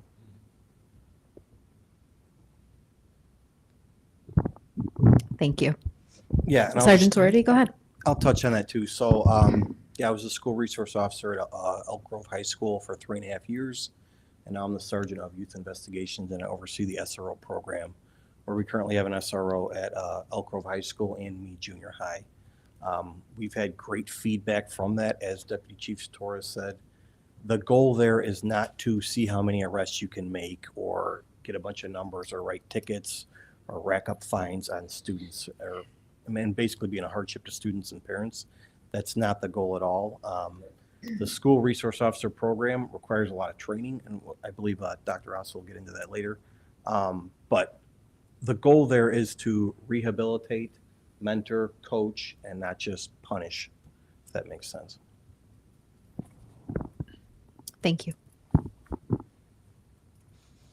Our task force also reached consensus on 3 main points that I want to share with you this evening. The first is that when reviewing call volume, so the number of calls that we made to police to intervene with school-related issues, we gained consensus that our current call volume in District 59 schools does not warrant a need for full-time SROs, that our police are able to currently respond to our schools quickly. We also discussed that our current student behavior does not cause a need for a full-time SROs, as SROs would not likely be involved in the majority of student behaviors that occur at our schools. And we all agreed that SRO programming does provide added advantages that would not be based on emergency calls or behavioral issues, which I will get to in just a moment. Before we get to the advantages, I want to first make note of the current police partnerships that we have and what is in place in District 59. So current practices for District 59 include our police responding when called. When we have emergencies, they respond very quickly. We currently have follow-up conversations with students or families as needed. So if we call and say we have a student situation, I think it would be helpful for him or her to talk with a police officer about this, we can arrange for that to occur. We have preventative education, so we have officer-friendly programs that look a bit different in each municipality, but we have those in place and are expanding them. We have positive relationship building opportunities. So we have things like Fist Bump Friday, and we have officers that will come to art class with students, and lots of opportunities to build positive relationships. And those are growing as well. And we have presence at events, our back to school events, and so forth to help build community partnerships and share resources. Advantages that we would see, that the task force would see for an SRO program above and beyond what's already in place are having a more consistent officer to work with our schools. So rather than the officer who's available at the moment, we would have a dedicated officer for most needs that would be familiar with students, families, and staff. There would be opportunity to develop positive student-police relationships above and beyond what we currently have with more time at our schools. There could be increased efficiency and communication between the school and police, whether that is the police reporting to the school staff or school staff to the police. Certainly there are guidelines in place with that, but we could have some significant efficiencies in that communication. Our school resource officers would have more specialized training than other officers who may respond. And with more time at our schools, there may be increased possibility for trust building. So that's what the task force identified as the advantages for SRO programming beyond what we currently have. I also want to highlight notes from our safety committee discussion. So with our broader group on August 7th, we had a discussion of the advantages and the disadvantages of SRO programming. In terms of advantages, these are things that were brought up by safety committee members. Consistency of the officer that you are getting versus the officer that you would call for support. Building positive relationships. Having an officer who is trained specifically to work with school personnel, students, and families. Increased participation of an officer in school events. And increased opportunities to enhance or build upon current relationships. Some of the disadvantages noted by safety committee members were the presence of a police officer possibly triggering students and families in that fight, flight, or freeze response due to their own past experiences, status, outside factors, or beliefs. The possibility for schools to become overdependent on the police officer. The police presence making some uncomfortable. Any false perceptions that an SRO would be there for discipline, consequences, arrests, and or ticketing. And the optics of having a uniformed officer possibly making people feel unsafe. Continued advantages and disadvantages that were noted in the safety committee were, for advantages, enhanced instruction around police-related issues such as cyberbullying. It could possibly shift the perception of families and youth that families and youth have about police officers to something more positive. We would have an officer who is the right fit for our schools, and opportunities for students to feel comfortable coming to police for help in the future based on the positive relationship that they build now. Other disadvantages that were noted were people could perceive that there's higher safety concerns than there really are if we have police at our schools. Putting an SRO in a school can be perceived as intimidating. Data cannot be measured on the relationships or preventative work. Not all police departments may have positions immediately available, and there would be a school district financial component for the SRO salary. So again, advantages and disadvantages noted in the safety committee discussion. We did make note of the SRO training quite a few times. So these are the trainings that have been shared with me by our police partners as things that SROs would be provided prior to engaging in SRO programming. So the Illinois Law Enforcement Training and Standards Board has a specific school resource officer training program. There's juvenile officer training, youth investigator training, sexual assault investigator training, and investigative interviewing techniques training. Anything to add, officers?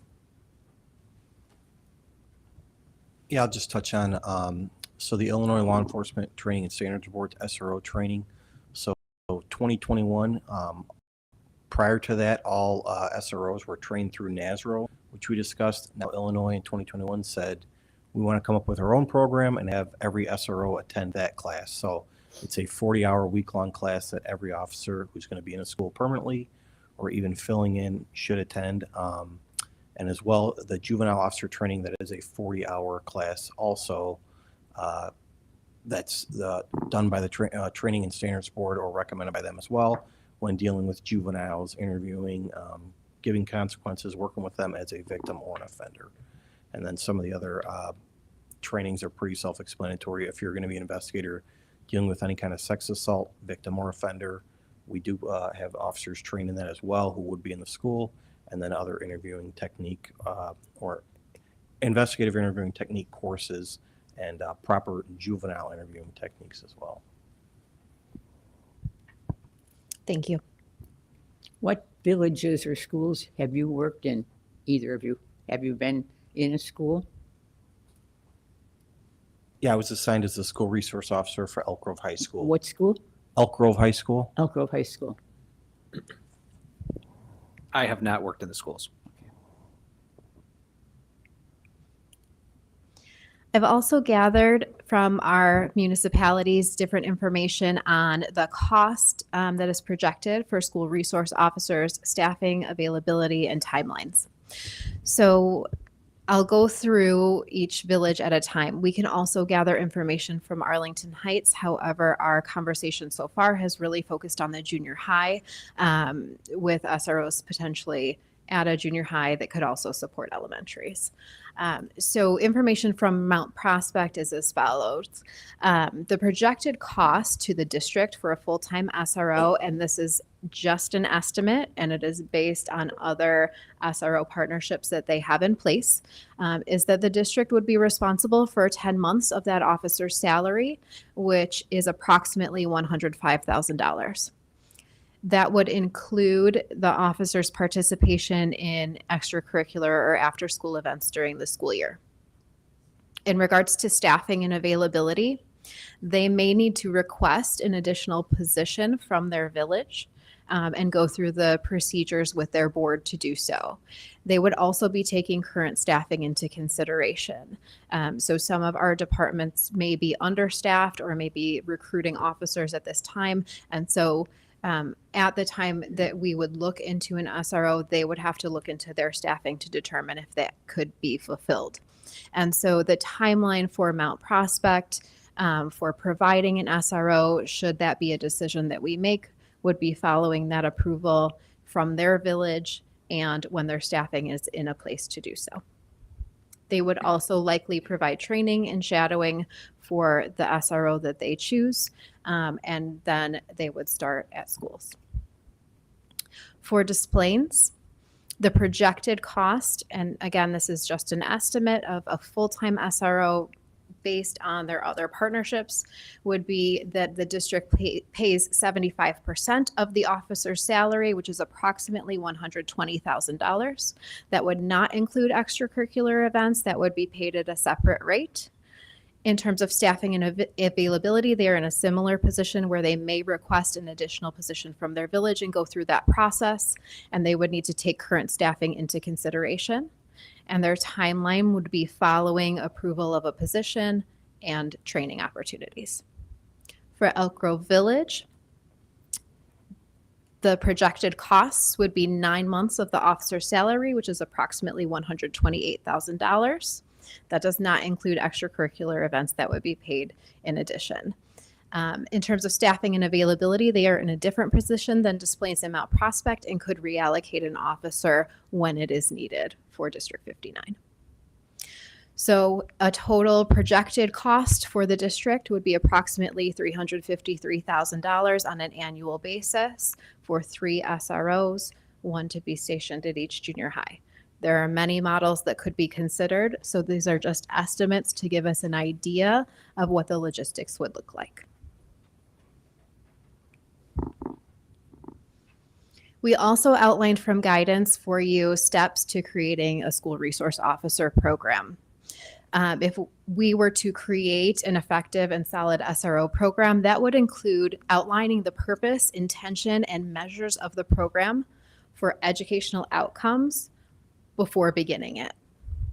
It would also look like gathering community feedback, approving the use of funds for this purpose, creating a memorandum of understanding, MOU, or intergovernmental agreement with our municipalities, a joint hiring process that the district and the police departments could engage in together, training for the officer and possible shadowing,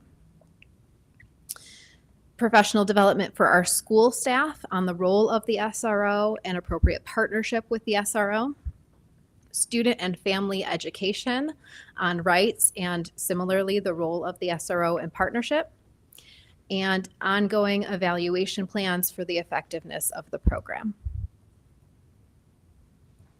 So at this point, I'll introduce Ms. Ann Wing, who is part of our task force discussion and our safety committee, and allow you to share any insights or thoughts you have. Well, thank you, Katie. I was excited about the process and the input that staff have been allowed.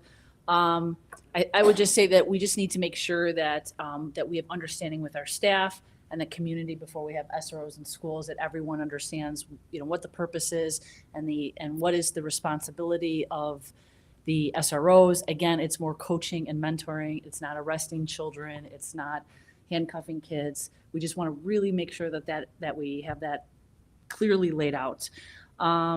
So I guess my only thing is we would need to take our time to make sure that is implemented correctly, so that there's no misunderstanding on the issues with all the parties involved. And that we also want to make sure that we believe that the SROs are not going to be involved in every student behavior, but will intervene in emergency situations. Again, stressing coaching and mentoring. And do you remember when we had it for a while in our schools? I don't remember. I mean, I started here in 2000. I don't remember ever I having know we SROs had in our it for a school. while, and I don't recall that it was any great, big, wonderful thing. That's my point. Sorry to interrupt, but I don't, we used to do a lot with DARE and have officers at the middle school or junior high on a very regular basis, but an SRO, as it's being discussed here, I'm not aware that that's ever occurred in District 59. We did have it for a little while.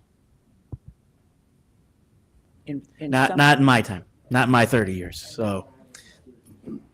I think $400,000 for 3 junior highs, just to have somebody in there, because there may be a bad problem, is a lot of money. And I haven't heard about any major problems in any of our schools. I think you're, based on, I think when you pointed out what the Department of Justice said, that schools should steer towards social workers, interventionists, that's great. And I think it is part of a holistic approach, and we have all of those things.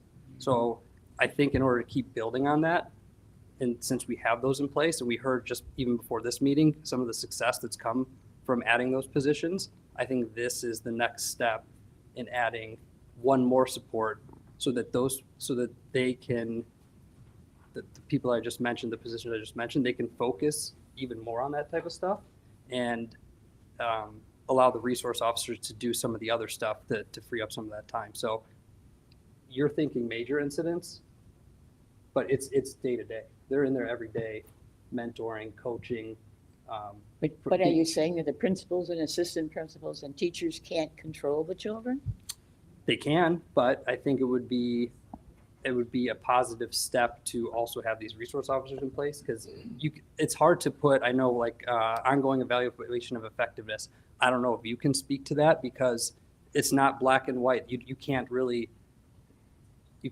put a number on what didn't happen because of the relationships that you built. Have you heard of any major type Yes. problems in our Yes. schools, Yes. Terry? Yes. as we've reviewed our data, police have been involved as necessary. So whether there was an SRO there or whether there was not, the police involvement was adequate and supportive of any issue that has required it. And Katie, would you agree with that statement? I agree. And I think, yes, we do have issues within our schools. We just did our behavior intervention committee this evening, reviewed out of school suspensions, in school suspensions, major incidents. Is it usually the same children? Or is it always different people? It can be, sometimes it's different, sometimes it's the same. I think what our discussion centered around with the task force and the safety committee is what would an SRO be involved in and what would an SRO not be involved in when it comes to behavior and discipline. And so for the majority of our incidents that occur in school, we would not have SROs involved in them. But So- as Mr. Johnson stated, SROs would be involved in the day-to-day. Those are those additional advantages that our task force discussed in terms of mentoring, coaching, preventative work. And we also discussed in our task force the difficulty in measuring preventative efforts. It is very difficult to quantify or place a measure on efforts that are preventative in nature, because if they are preventative, then the incident doesn't occur. And so we can't put a number on that, which is why we would need to really discuss at length how we would evaluate the effectiveness of the program. Sorry, were you going to comment on that? Yeah, I was just going to say basically kind of what she said. It's extremely difficult to measure. If you're looking at it just by here's the number of tickets he wrote or arrests he made, but that's not our goal either. So that kind of can be a misleading number too. You know, say an SRO goes in there and staff uses them more. Not saying that happens here, but if they use them more, those numbers may go up and say, look, we had more problems. Well, it could be misleading, right? Same as if they go down, maybe you're preventing them, maybe you're not. I don't know. It's tough to measure. Yeah. So. Yeah, and I would just say research on SROs is very mixed, and I think it's for that reason. It's, you know, professional researchers have trouble coming up with good metrics to measure things. I think we're going to struggle on that end as well. That doesn't mean you don't necessarily try, but like it is a very subtle thing to keep track of. So I actually first I want to say thank you for being here and for putting your time. I very much appreciate having someone who's been there, that can talk to the process and talk to the non-ticket, non-arrest help given to the kids and the community, because I think it's critical and very, very much important. Very much thank you. So thank you so much for it. Can you tell me, if we're talking about would the SRO be involved in, let's say, ambulances when someone's having a emergency medical issue, or an assault, verbal or battery or burglary or harassment or theft or threats, suspicious incidents, persons coming in, would an SRO be involved in those?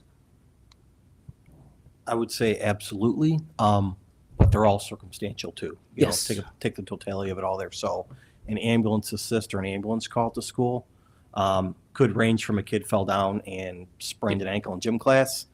They may just say, hey, SRO, like when I was at the high school, can you call an ambulance for us? Or if it is a serious medical situation, hey, somebody's down in a bathroom or passed out here or whatever, or maybe under the influence of something, absolutely, we're responding and we're there right away. So that is one benefit of an SRO. As far as some of the other stuff, I know you mentioned threats, harassment, burglaries, theft, battery. Yeah, so the SRO, it's really a partnership with the school, and I worked closely with the deans there. So they would get a lot of those problems first, and then they would determine, does it need to come to me for further follow-up? So a theft in a school, for example, maybe they could handle it and work it out without even involving me. Maybe they couldn't. It could be a locker room theft per se. And the parent said, hey, no, I want a police report done. I want this further looked into.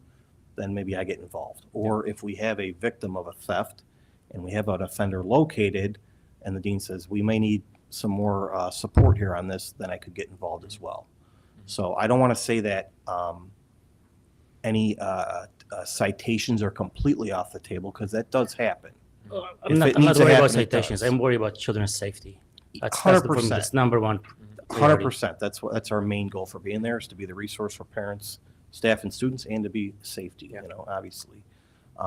So absolutely, we get involved in a lot of that stuff. If there's any kind of threat or something we learn on social media threats, swatting calls are the big thing now. If you guys have seen those, so absolutely, we get involved in those. Let me ask a hypothetical, because speaking with parents, I think there's the misconception that the SRO is putting handcuffs on kids. That glad we're going to get an SRO in there that's going to, put the hammer down on these kids. That's kind of the reaction I'm getting from them. So what would happen? You're in the hallway, 2 8th graders start punching each other. Like, what does the SRO do in that situation where there's actual 2 kids fighting? So in that sense, I'd intervene right away to prevent that from further occurring. Same as we would if it happened on the street. If we see an active fight happening, or an active threat happening, or somebody's verbally assaulting somebody and I'm right there, I'm not going to not step in. That's my job for safety. Obviously, if a fight's occurring right in front of me, I'm going to jump in for safety reasons, separate them, and then separate them as we would at any fight, right? And at least walk them both down to the main office and deal with it with the deans there. That's kind of how we handle those situations. So the perception that handcuffs are being placed on kids is, I can tell you in my 3.5 years, how many students I walked out in handcuffs for an arrest per se I can probably count on one hand. It's extremely rare unless it's a super serious situation. Same as our SRO who's there now at Elk Grove High School, less 5 times in 2 years that he's actually had somebody in handcuffs. You're talking super serious crimes or violent crimes. So. And sometimes you hear in the news, a kid brings an airsoft gun to school or something like that. In those kind of situations where, let's say you overhear little, Johnny did you see Johnny's airsoft gun in his bag? Like what is the role of the SRO there of actually, searching a locker, searching a bag, doing those kind of things? So school administrators have a lot less restrictions on doing so. So say we hear about a knife or even something, I don't want to call it minor, but less than a knife or a gun, alcohol or drugs in a locker per se. Vape pen, vaping's a new thing, obviously. There was security guards at the high school. They could go, say the vaping was in the bathroom or a knife or something like that. They could go approach that first. I would go with them in case there's a safety concern. As far as searching a locker or searching a bag, our deans would do that before I got involved. Now, if they open that bag right up and see a knife sitting in there or drugs or an airsoft gun, they don't know if it's a real gun or not, we get involved obviously right away, make sure everything's safe and secure that way. So if we do learn about that, they would include me, but I'm not until we know for sure it's legitimate, something like that, I'm not the main player in that. You're not the one that's taking the initiative. Correct. Opening the locker or opening their bag, pulling them out of class to do so.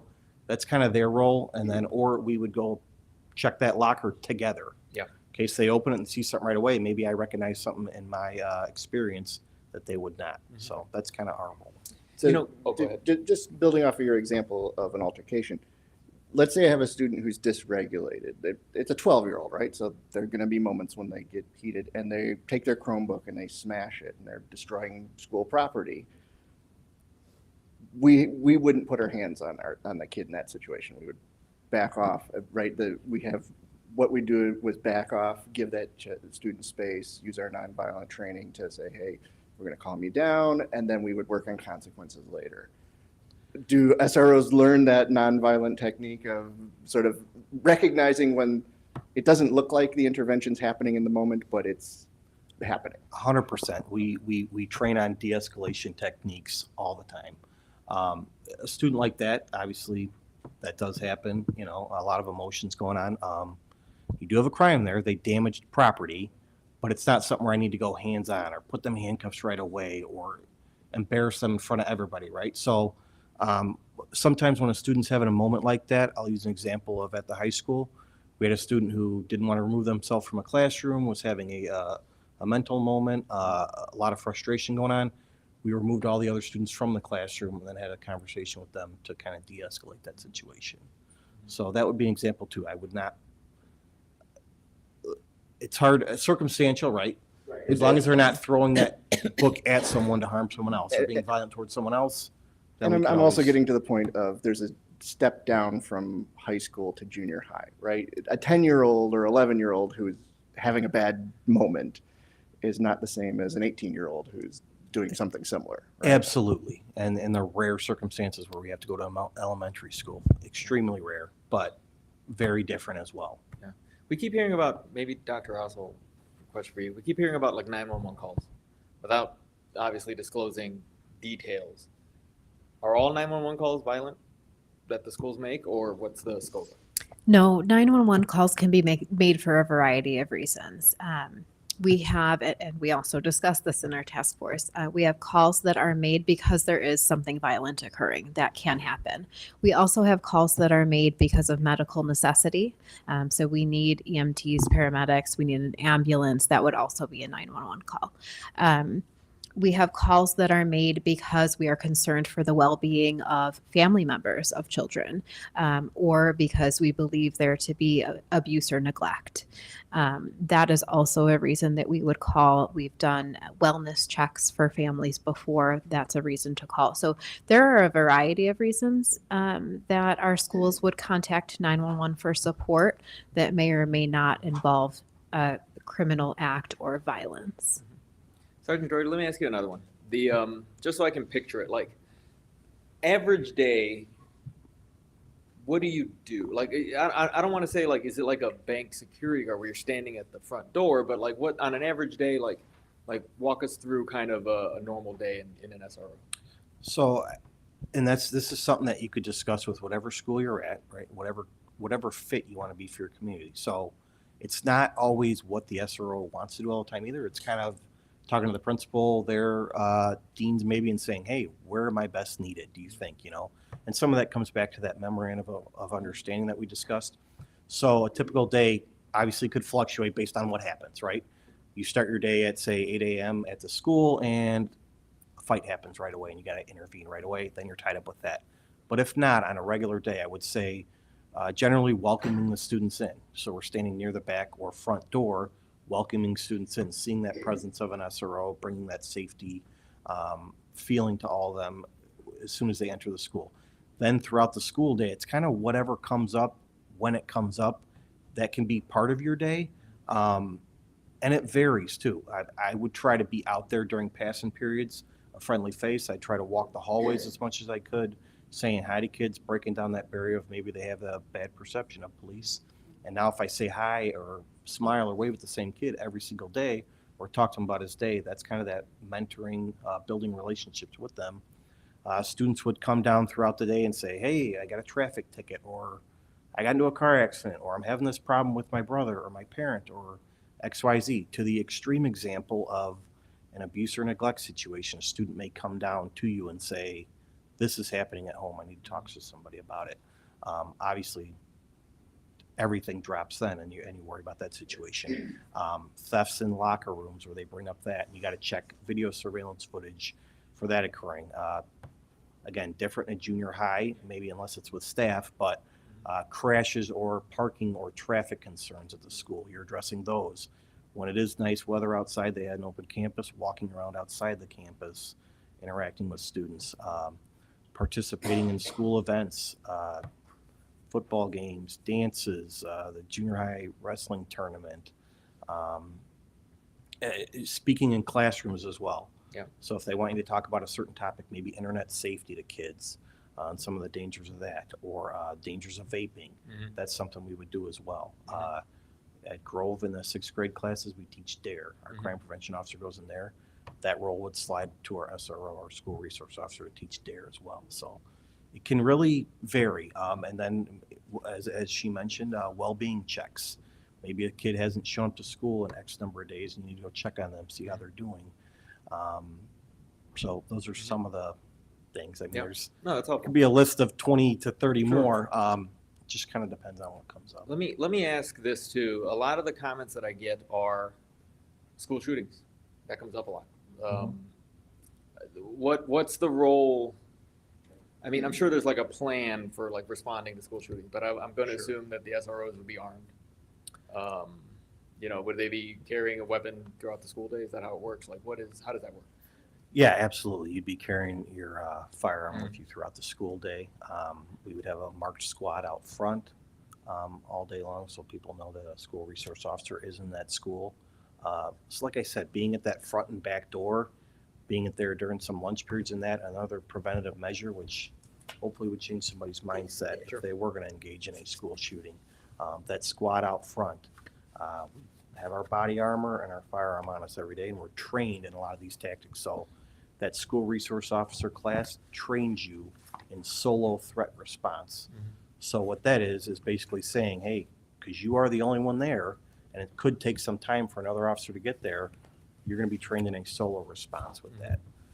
So all of our officers who are in a school go through that. Sure. So continuing on that, this was mentioned during the safety committee meeting. Are they in uniform or plain clothes? So we have, so it's Or- similar to kind of what I wore today, but a little different. So obviously Deputy Chief Torres is in a more of a full uniform without the body armor on.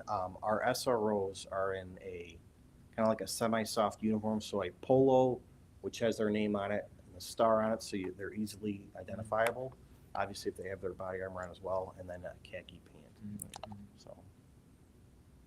So something where they're identifiable, but not the full Right, because I'm uniform. thinking of the one of the issues that was brought up is some students may be nervous, right? And what do you do to soften that image? sort That's of the whole thing, purpose right? of that, absolutely. I actually very much appreciate you talking through the mentoring and how you build that relationship with the kids, because I think that has a tremendous impact, not just on the school, but the entire community. I think that speaks to me. Thank you. Dr. Bresnahan, we used to have a teacher who was, her job in the junior highs was to take care of problems that arose among the kids and so forth. In other words, she was a disciplinarian. Do we still have a teacher like that in our schools? We don't have a specific designated person, but those responsibilities fall with a lot of people, principal, assistant principals, which we've added to, social workers, counselors. There's a variety of supports within the school that all address those things. Thank you. And I do believe that would be a separate conversation, because Pardon me? I do believe there will be a separate conversations on policies and enforcement of policies versus the SROs, which I think we need both to balance out. Okay, so I have a potentially strange procedural question. So we're in a bit of a strange situation in that we have 3 different municipalities that have our junior highs in them, right? So if we were a district that was in one municipality, I could have an officer that would go from one school to the other. Can I do that with an officer from one municipality because they're working for us, they're District 59 contracted employee? Can they go to the other schools? So the way our memorandum of understanding would work is that would cover all the schools within our municipality.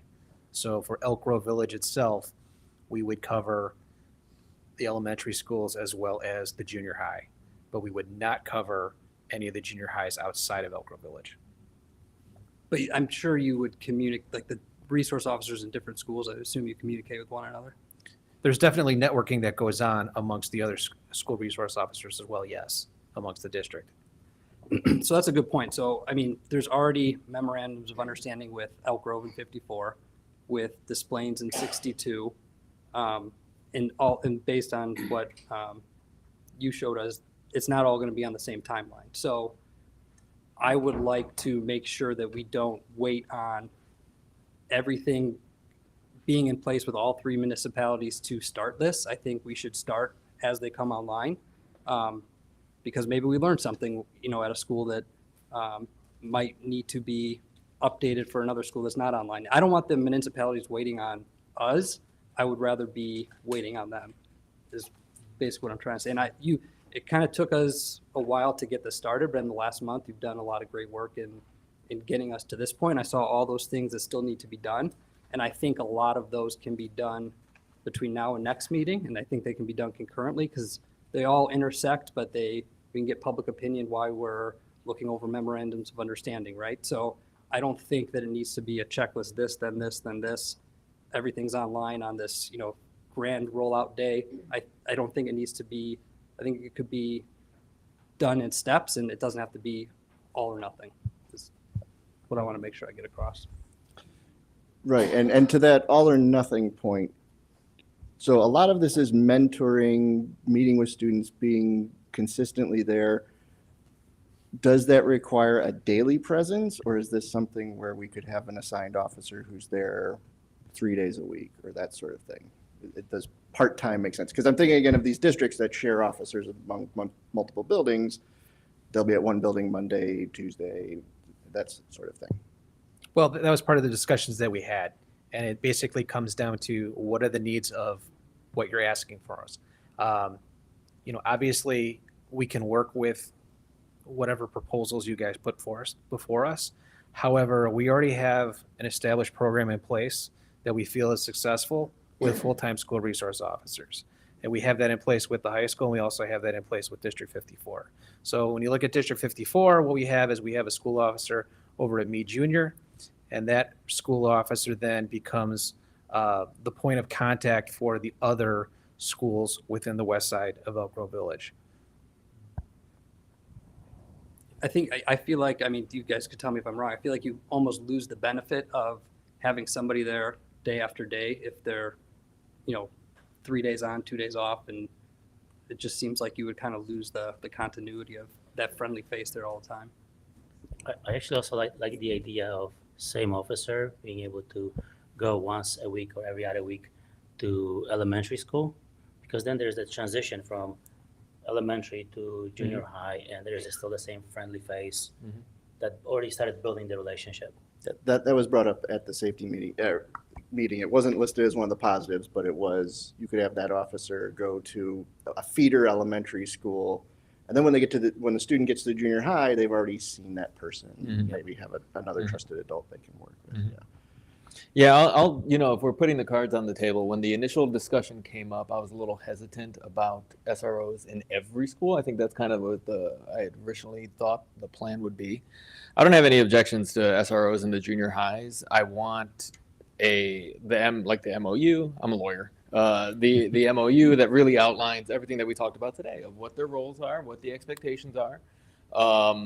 But also too, it's a lot of money that we're talking about here, and so it's making sure that we assess it, making sure that if we decide an off ramp is needed to transition to something else, that it's really clear as to what that process would be and why we would go that route.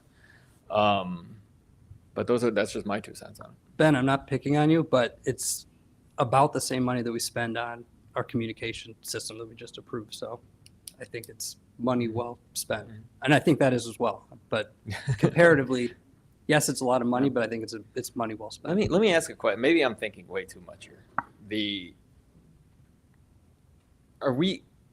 Are the taxpayers paying twice? And I mean that in a sense of taxpayers are already paying to hire police officers, and now the same taxpayers are paying the district to pay like in the example, we pay 9 months. Yeah. Like Elk Grove example, we pay 9 months, the village pays 3 months. I see. Right. I would just like to expound on that just because I think it's something that gets me. Police departments are responsible for community policing. Their budgets should reflect that. Schools are responsible for educating students. Their budgets should reflect that. I understand the practicality of why it's done the way it is, but something doesn't sit right with me on that particular score. But it all comes from the same taxpayers ultimately, but I just...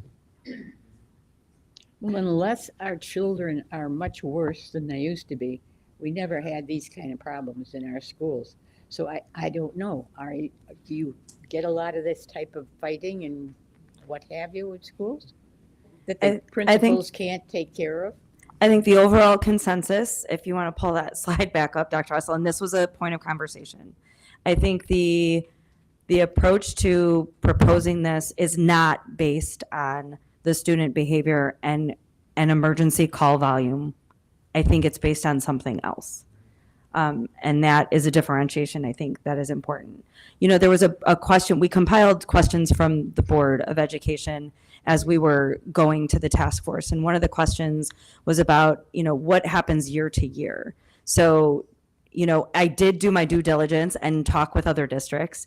And the other junior high in Elk Grove didn't have an SRO the last couple of years, even though they've had them in their other junior highs with their other municipalities. So what guarantees do we have year to year that we would have that consistency? Because once you enter into a program, it's really hard to become, like we said, you become used to having an officer there and that presence, and they become part of your team. Then what happens year to year when there's, you know, staffing shortages and things like that, which, you know, you are not immune to, just like we are not. So can you speak to that a little bit? Well, I think it's very important that, you know, we take a look at specifically what are the needs of the community and, you know, what is the expectations of the police department. You know, I do appreciate the concern that, you know, it is a lot of money and that, you know, yes, community policing is an important component of what we do, but based on the structure that we have established, this is going to be a dedicated resource. And this is going to be a dedicated resource for the schools, and it's a commitment that we're going to make, and we're going to abide by that commitment. Now, I don't see us walking away from that. We didn't walk away from the high school. The situation with District 54, I think, was a little unique in that sense, because we were there for a little bit in the early 2000s. We stepped away from that. We came back to it for a little bit. We stepped away from that again. But I think now, looking at our overall plan of what is necessary for the police departments with the requirements that they put on there specifically for the training and the SROs, we're making a significant investment in not just our police officers, but in a specific unit of our police officers with the youth investigation section. We truly believe that this is not only going to enhance not only the schools, but the community as a whole. So you can have police officers that are SROs, but not all, excuse me. You'll have police officers that will respond to calls, but they won't necessarily have the training and the expertise the way that these SROs will. And I think given all the threat assessments, all the things that we see, my youth investigators, they're the experts in DCFS cases. They're the experts in sexting, in cyberbullying, in all these emerging technologies that just a few years ago, we didn't really have to deal with. All the things on the internet that were very foreign to us that now become part of our everyday lives. So I think that as we look long-term, I think our involvement in these types of activities, it's a very, very wise investment for us to make. I appreciate you saying that, because I think the connection between what happens in our schools and what happens in our communities is a point that hasn't really been talked about. We are a faction of the community. When our students leave us at 3 o'clock, 3:30, they're out in the community and they're having those. We just had a call over the weekend where a principal got an alert and we had to call the police to do a wellness check on a student on a, you know, Saturday night at 10 p.m.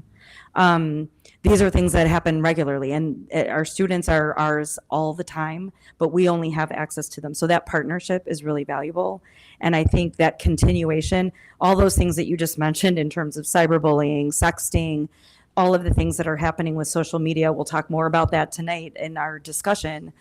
These are community issues. So I'd love to know, what are we doing even beyond the school day for our students and for our families to educate and to support, because what's happening in our communities is coming into the schools and then escalating and then coming back out. And it's just, I think we need to think more about just what the schools can do, but also what do we do as our 4 villages to come together and really wrap around our services for our students, because this is, the things that we're seeing are not necessarily, they're new for our students and they're new for us, and we're all trying to keep up with them. And we need that partnership more than ever. I also think that whenever we've had those situations come up, I just want to give a shout out to all of our municipalities and the police departments who have been there, who come and do the investigations and come and speak with our children, who follow up with their families. All of that is, we are already getting those services, which I really greatly appreciate. So I think the differentiation is this investment going to enhance those services? And is the board committed to that on an annual basis? I don't think we're debating the merits of SROs or our partnership with police by any means, and I don't want that. But we are getting community input from both sides of this perspective in terms of cost and resources, and how do we allocate those, and that ultimately is the board's decision. Yeah, and I want to thank the community for submitting such great questions. I was really impressed. Thank you for your input. And Robert, I think I could figure out which questions were yours. I thought they were excellent as well. It is a multifaceted issue, and I just want to thank everyone for being so involved. I think it's fantastic. I just want to talk about timeline, or possible timeline. Do we have any, when would the board see a recommendation, et cetera? So it's presentation tonight, so it technically, if we followed our pattern, it would be discussion at a future board meeting, and then followed after that, it would be approval. And then that is what would allow us to engage in creating MOUs and all of that. November would be a potential Right, vote. so I think we have a committee of the whole meeting coming up that we can use for just purely discussion on topics. We're probably going to have to dedicate some of that to Brentwood, but we could dedicate some of that to community feedback on this issue and for a board discussion, right? And then that would put us in a position of sort of making a decision on direction at November, and then there's some details that need to be worked out, but that puts us in a good position, I think. What can we be doing a lot of this work like, I understand a final decision, but why November? We've done all this work in 1 month. So what are we doing in September and October that we can't be doing just in September? So what work are you referring to? Like creating I an think MOU? you had a very good list. Yeah, so the approval of funds is really where the board comes in, and then creating that memo understanding, which then involves legal fees and all of that. So I wouldn't want to do that prior to getting board action. I'm just saying, from a pure board process perspective, we would never do anything that would incur costs, thank you, without board approval. That is So never seek legal advice unless you ask the board ahead of time? So they have a program with District 54. I'm just speaking of Elk Grove right now because they're in front of us. District 54 has a program. They have a memorandum of understanding. I'm sure we can get that and see if how it would fit what we're doing. And the more we can, if it does fit what we're doing, the more we can streamline that process for these different communities to approve, I think the faster that this will take place. It's good enough for District 54, a couple tweaks. I'm sure it's good enough for us. It's good enough for 62, a couple tweaks. I'm sure it's good. I feel like rather than making everybody conform to what we want, I think it would probably help you if we minor tweaks here and there, but conform to what you're already doing. So, yeah, but also it's our district, So it's and I don't know what the MOU looks like and what's in it. Not that I would be reviewing it, but it's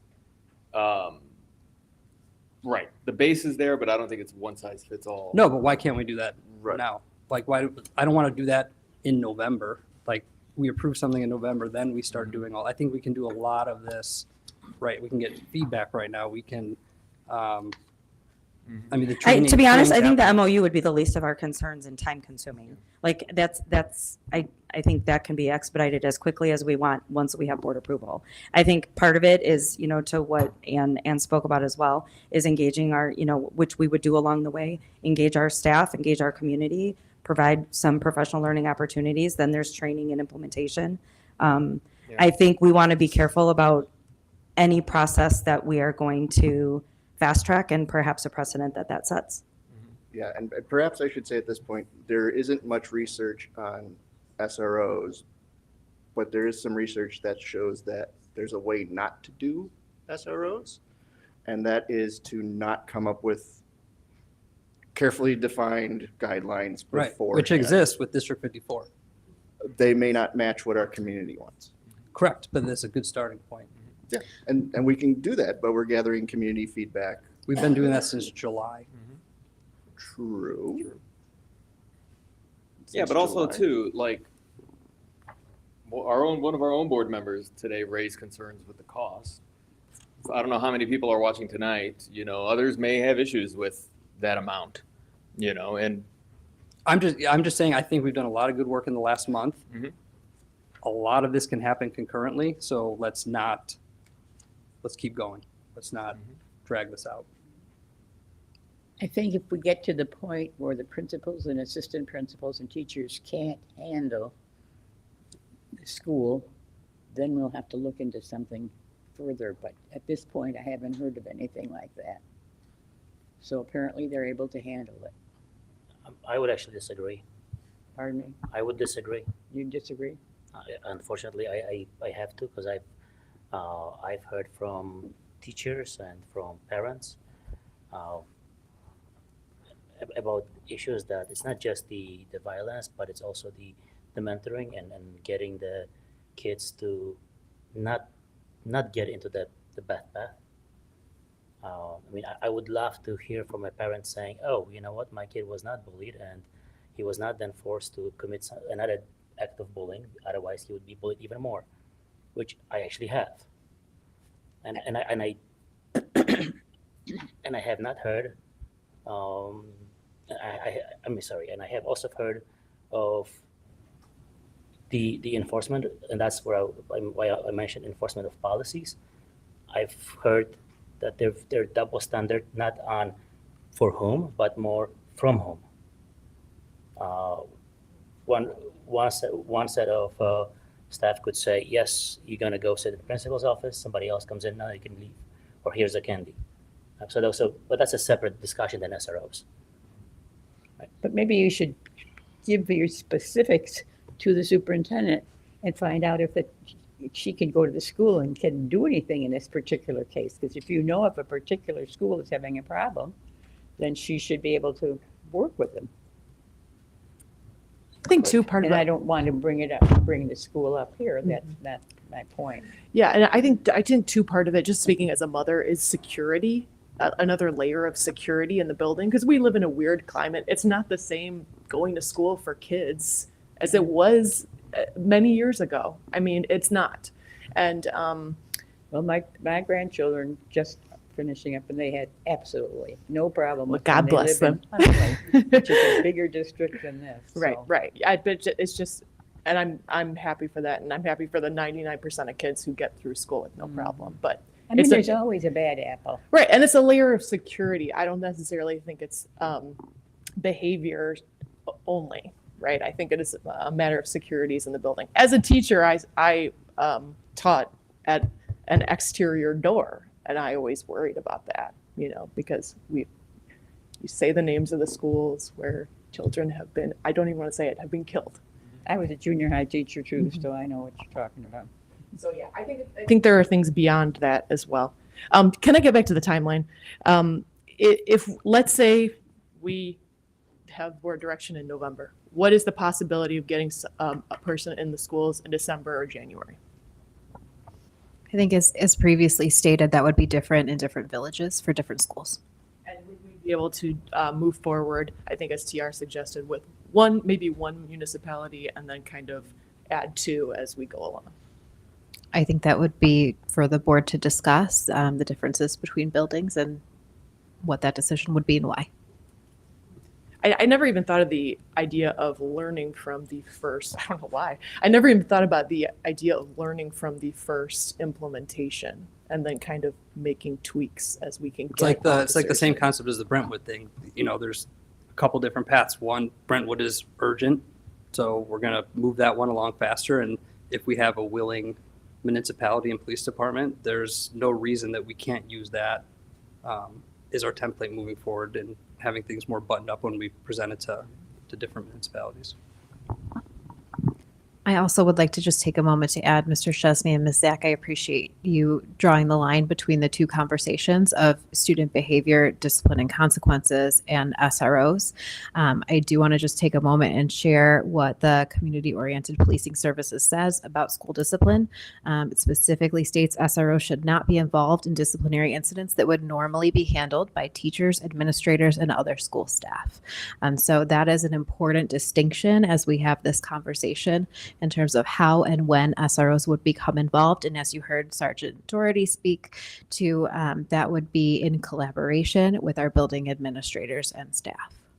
Yeah, Mardell, it's an extra resource. We approved, or I don't think I was on the board at the time, you approved 20 plus extra positions of support staff.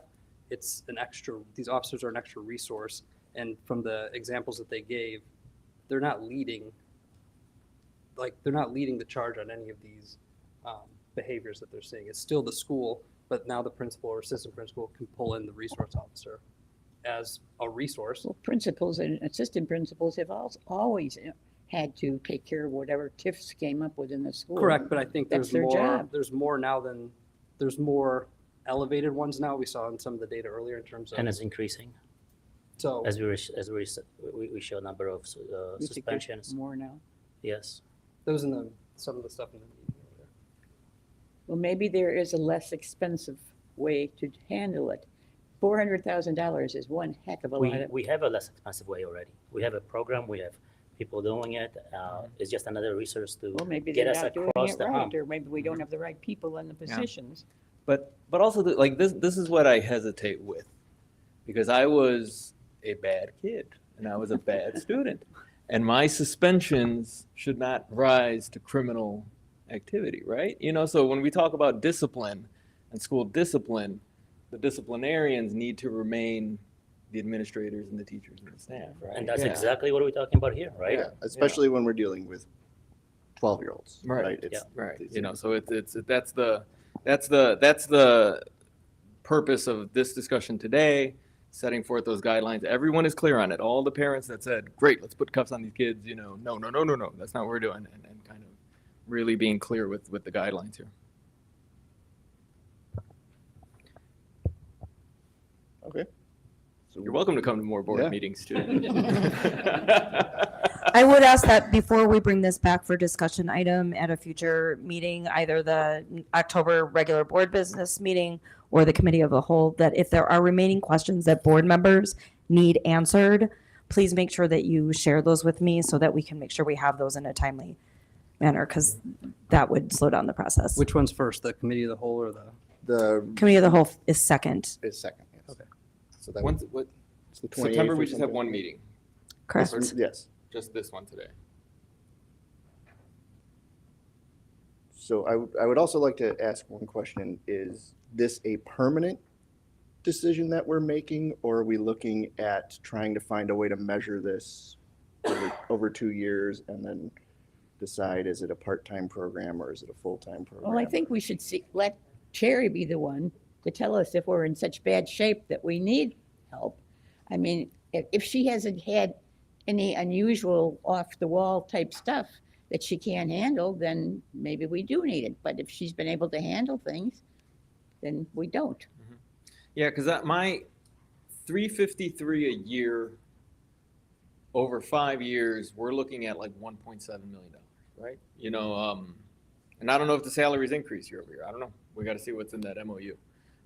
But I would not have a problem, even if it was just a pilot of 1-2 years, seeing how it works, seeing what needs to improve, seeing what needs to be tweaked, versus permanent.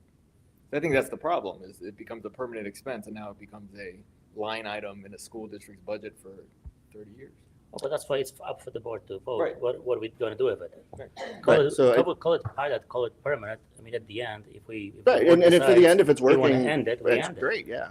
Yeah. We nothing's also have the permanent. possibility of putting a bad kid in the other school that we That We- does happen, yes. do. There are other So we things that can we get do, rid of yes. them that way too. If there's a big. We don't get rid trouble of them, If we there's a. put them in an unusual alternative placement and we troublemaker. keep in contact with them. It's not the same as getting rid of a bad kid, to be clear. 12-year-olds, right? I think if We we don't are have any going bad to, yes. Agree. Well said. I think that if the board decides to look at this at any type of a pilot or temporary basis, I would like those clear parameters so we know clearly as part of ours, how are we going to evaluate it? And even if it's anecdotally, just what are we looking for to achieve in So- terms of the program? So can the board right now put to this group or some other working group, hey, come back to us at that October meeting. We want to know what would be measurable, and then that'll be a discussion, and then we could move in November. Yeah, I think we can come back for discussion with some proposals for these potential steps as to how we think we would want to implement this. I think that's very feasible. Okay. We'll get that done in October. All right. Thank you all very much for staying so late. Thank This you. has been, it's been a very useful discussion. As I said, in that safety committee meeting, I thought the SROs were the best at explaining what they did. They felt like they were not well understood. And it was like, you're going to go in the classroom and clean up. They were very good at defining their jobs. And I want to make sure we do the same. Yeah. I very much appreciate your participation tonight. Thanks so much.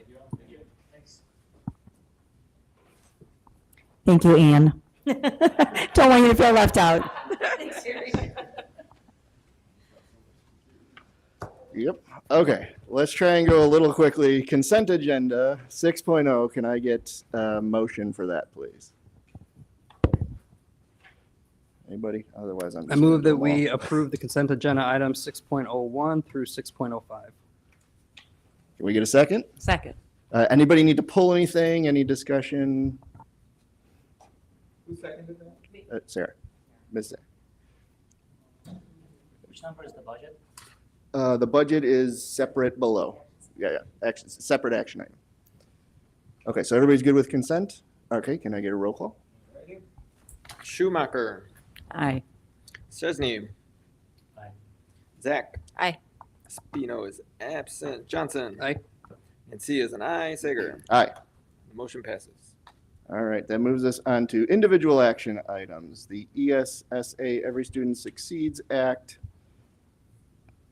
Title I School Improvement Plan. So I will go ahead and make the motion. So there's a bunch of whereases. Therefore, it be resolved on the 11th day of September 2023, the Community Consolidated School District 59 Board of Education approved submission of the school improvement report to ISBE for Rupley Elementary School. Can I get a second? Second. Any discussion on that item? So this is the targeted improvement plan for Rupley. Okay, if we're all good, then let's do a roll call, please. Spino absent. Johnson. Aye. And C is an aye. Sager. Aye. Schumacher. Aye. Chesney. Aye. Zach. Aye. And the motion passes. Okay, that moves us on to 7.02, adoption of budget fiscal year 2023-24. Can I get a motion?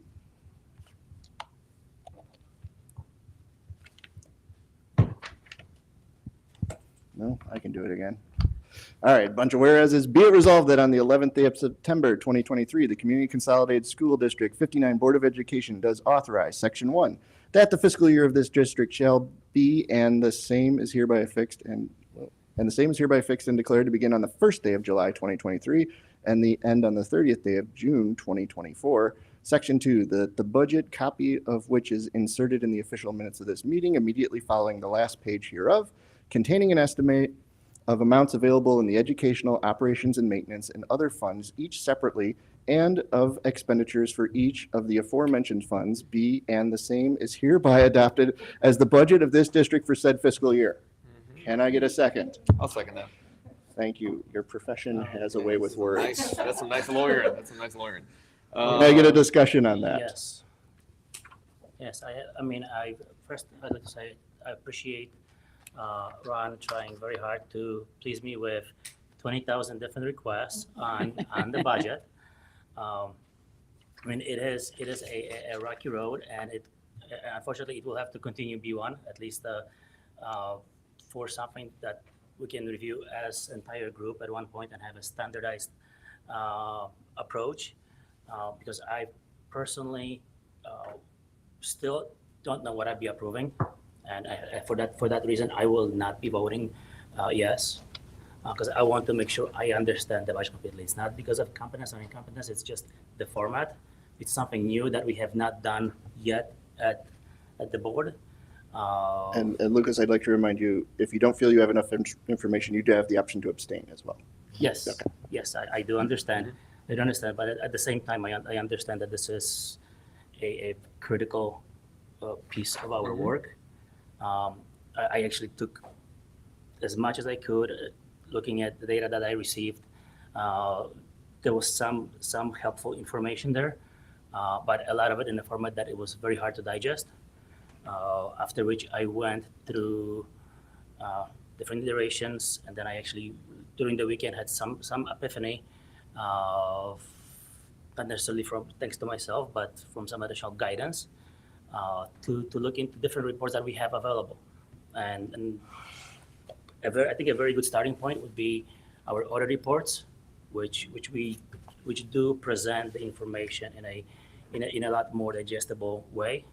I know, I'm not sure when they're prepared. I know the auditors are going to be coming in a couple of months, right? In November, yes. Yep. So I'm wondering how much we can get something similar. Maybe, I mean, obviously, as I mentioned, I love the Excel and I love being able to dig into the numbers.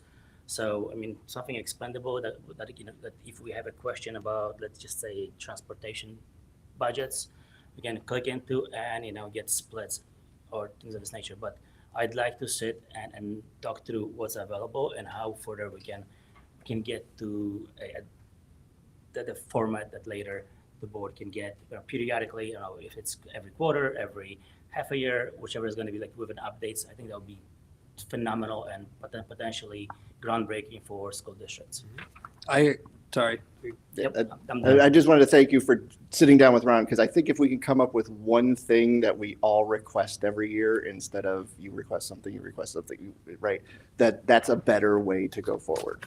Yeah, I agree with everything Lucas said. I tried my best to understand the information that was presented to me, but if a member of the public asked me a specific question about something, I couldn't answer them for the upcoming year. I could answer them for the past 5 years, like when the audits come out. Those are pretty good. So I think we just need, and I'm happy that we have it in discussion items, so I'll save a lot of it for then, but get started earlier. I know there's certain buckets that we need to put stuff in for compliance reasons, but I also think we need to give the public more time to look at it. And I also think we need to break it down a little bit more layman's for everybody to digest, like how much money is going to teachers, how much money is going to supplies, how much money is going to like this school for X, Y, and Z versus that school for X, Y, and Z. So I think it's all stuff that we can get better at. And I know we'll get better at. So it's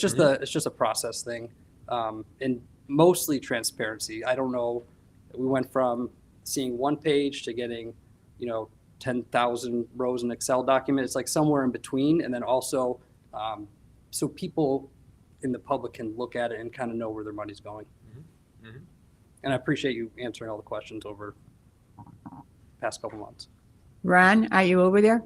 Could you just explain in plain English what Section 1 and Section 2 mean? What difference is it going to be from what we were used to? What's the change? Well, there's nothing with the change. So it's the same. So Right, but yeah, now I get what the new board is asking for is something where it can be just a little bit, where they can have a little bit more explanation and clarity, is what I'm hearing. Right. Any other questions, comments? Roll call. Okay, roll call. Schumacher. Aye. Chesney. Nay. Zach. Abstain. Espino. Three different votes. Zach abstain. Hold on a second. Espino is absent. Johnson. Nay. Nancy is aye. Sager. Aye. Hold on a second. 1, 2, 3. 3 to 2. 3, 2, 3 in favor. 3 ayes. 2 nays. Abstain. 1 abstain and 1 absent. So no, the motion does not pass. There's only 3. It passes. The abstain doesn't count. Yeah, you don't count abstain. Never mind. Yeah, we're good. Okay. All right. Thank you. And again, by next year, we'll have a better or a different format where everybody will get the same information earlier. I very much appreciate how much effort Ron is putting into it. It's nothing against the effort. Okay, so that moves us on to 7.03, which is approval of District 59 Education Foundation donation. Somebody want to do that one? I'll do it. Be it resolved that on the 11th day of September 2023, the Community Consolidated School District 59 Board of Education approves the donation from the District 59 Education Foundation totaling $2,175. This donation will be used to purchase backpacks for District 59 students, enhance the orchestra program for District 59, and purchase books and materials to enhance programming in the LRC at homes. Second. Yep. Be it further resolved that the superintendent shall communicate to District 59 in writing and express the appreciation of the members of the board, and that this donation shall be listed in the official minutes. And Lucas seconded. Any discussion on that? If not, let's get a roll call vote. All right. Zach? Aye. Spino is absent. Johnson? Aye. Mancia, aye. Sager? Aye. Schumacher? Aye. And Chesney? Aye. All right, the motion passes. All right, moving on. 7.04, Enchanted Backpack donation. Okay, I move that we approve the donation from Enchanted Backpack to Juliet Low Elementary School. Second. Who seconded? Lucas. Lucas. All right, any discussion? All right, let's get a roll call vote. Oops. All right. Yep, jumping around. Mancia is an aye. Sager? Aye. Schumacher? Aye. Chesney? Aye. Zach? Aye. Spino is absent. Johnson? Aye. Motion passes.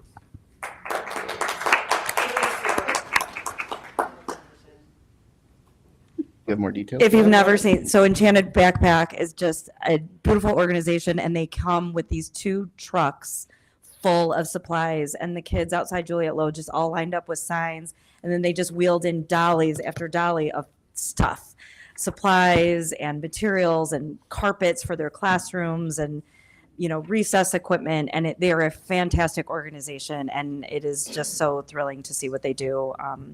And they are always looking for more schools. So we're recommending a couple of our other schools to apply as well.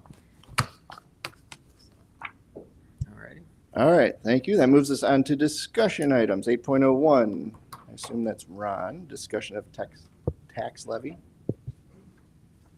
Yes. So it's about that time of the year that we are going to start preparing the tax levy in a set date. So if you look at that, the law was going to require the district to estimate what the amount would be, not fewer than 20 days before taking action. Now with the levy, what we end up doing by it exceeding 105%, you would then have to do public notification, but we still do it in transparency. We've never not done it. So we're going to continue doing that. And then we'd have the public hearing in time, November 13th. So then we can end up having it sent to the state by December, which is what we have to do by law, or else we don't get anything. So that's where we're at with the tax levy and set date. Any questions? More discussion?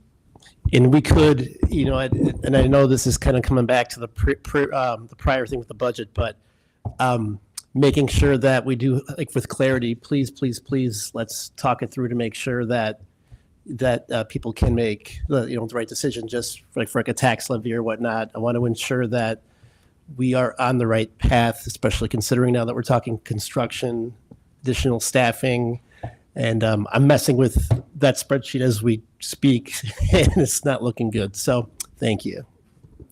Okay, and moving on, 8.02, prepare the 24-25 budget. So this is looking forward. So actually, yeah, this one is, again, we're getting ready for next year. We did have a very good conversation, me and Mr. Chesney, regarding the budget for next year and making sure that we do have a little bit more clarity with it. This is about that time where now we can actually start building on it and making sure that the rest of the board can see it, so that there is that clarity that then they can bring it to the public and explain it. So that's kind of where I'm at now. I want to really get that going ASAP. Thank you, Ron.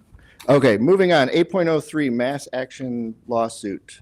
Can you go into Sure. detail? So we brought this before the board briefly at our last meeting, but provided some additional information, a nice presentation by Franzik via YouTube that you had in your weekly. So opportunity to address some of the questions that you may have had. There are, currently 30 districts in Illinois. When I checked with Franzik, this really is a lawsuit stemming out of California that we would be a part of. We would not owe anything unless there was some type of, compensation that is made or awarded as a result of the lawsuit. We would have to designate a point person who would handle communication and providing information to Franzik. But it really is holding these large social media companies accountable for how they address and really their policies that they have in regards to young people and such things as the age limit, being able to cooperate with districts when things are reported and need to be discovered or turned over to authorities, those types of things, or accounts being shut down that are not authorized or following the age limits. So all of these types of things will be addressed through the lawsuit. So what we would do if the board was in agreement is bring this back for action at our meeting in October. If the board approves, then we would enter into an agreement with Franzik to support the lawsuit. So can I just ask a quick question? So has District 59 seen effects on behavior of our students due to social media? 1,000%. And do we incur costs to deal with those behaviors? Yes. On Yes. top of what would have been normal behaviors, assuming no social. We have to deal with social media issues. Yes. And Yes. it takes time and effort on the It is. district's behalf. It is absolutely a tax on our resources, a tax on our police departments who always partner with us in those investigations. When we have to consult with legal expenses, and ultimately, at the end of the day, it's really the impact that it has on our students themselves.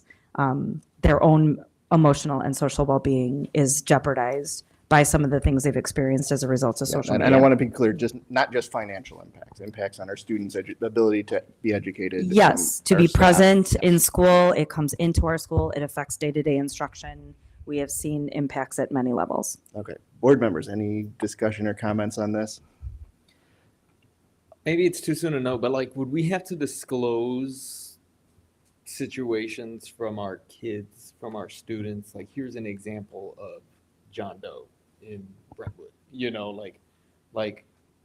We have to prove that we've been damaged of somehow. So what is our obligations to disclose what we see? Yeah, so they would solicit from us, what is our evidence or artifacts that they would be looking for. There are districts that can step forward to be kind of those model districts that take a little bit more of a higher stakes investment in the process.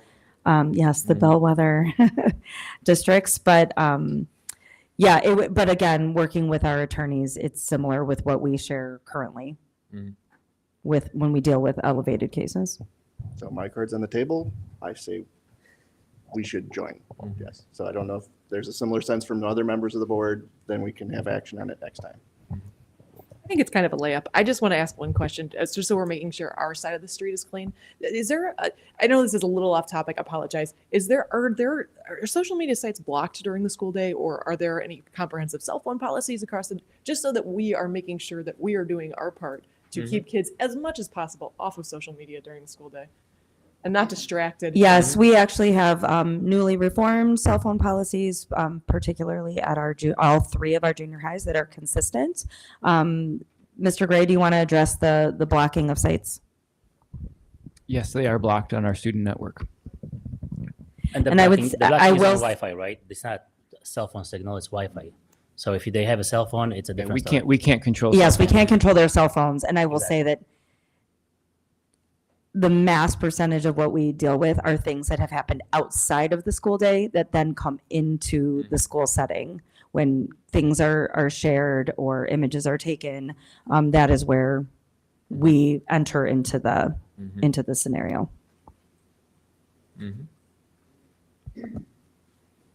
Yeah, I think I would support this. Everybody else?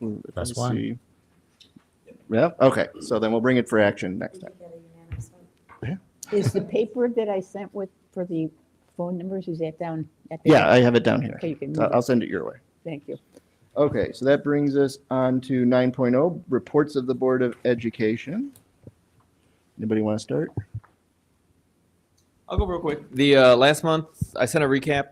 We had our first communications meeting, committee meeting with Mr. Gray here. The topics of discussion are how to just develop a plan on looking at district-wide communication. And I think the good point here is we need to figure out how to communicate with parents. We need to figure out how to communicate with staff. We need to figure out how to communicate better with kids, with the students themselves, right? So there's a lot of different areas. So communication is not just necessarily an email, but some of the examples that came up in that meeting were just, emergency situations where there's like a pipe burst and like school's going to open a little later, or if there's bus issues like we heard earlier, so it covers a lot of ground. I think it's going to be a monumental task of figuring out how to fix it, but we will. But it was a good meeting. We're going to have our next one next Tuesday, right? So more to come on that. Anybody else? Go ahead. Or I'll just say I went to the board president's relations meeting where board presidents from the various districts in the area meet. I also have sort of taken it on myself to try and check in with Ed Red because we haven't done much with them. It's the suburban sort of school lobbying group for legal issues. Mardell sometimes goes to, occasionally we'll go to something like that. We haven't done a huge amount with them, but they are focusing on two bills this upcoming session that are important for us, I think. The first is they're working on the banning of schools as polling places, which I know Mardell objects to, but they're working on it. The IASB, what is it? Their focus, they're not going to include that as one of their focuses. They claim they've already sort of got that as one of their focuses. So I think we want to make sure we have input on both sides, right? That there's two groups doing lobbying. It'd be nice to do that. And they're also working on additional. No problem with having. I understand, but again, it's a feeling of safety and security, and in different world we live in sometimes, right? And so it'd be nice if the issue kind of went away, right? And if it can be taken care of at the legislative level, we're not coordinating calendars with every other school. And then they were working on additional funding for newcomer students, which obviously affects us a lot. Although the way the state tends to allocate funds, we tend not to see much in the end. Other than that, we had the Facilities and Finance Committee meeting, and again, talked a little bit about the 10-year maintenance plan, maybe doing windows at some point. And then windows or playgrounds are on our list, right? And that windows were finished, right? No, at a different school. The windows are done except for they're getting shades. So teachers who have been having sunny rooms, that'll be taken care of in a month or so, is my understanding. Shorter than a month? Okay, shorter than a month, according to Ron, who's waving at me frantically. And then we discussed, again, ways to improve reporting on the budget numbers. Yeah. Anything else? No good? Okay, that brings us on to informational items.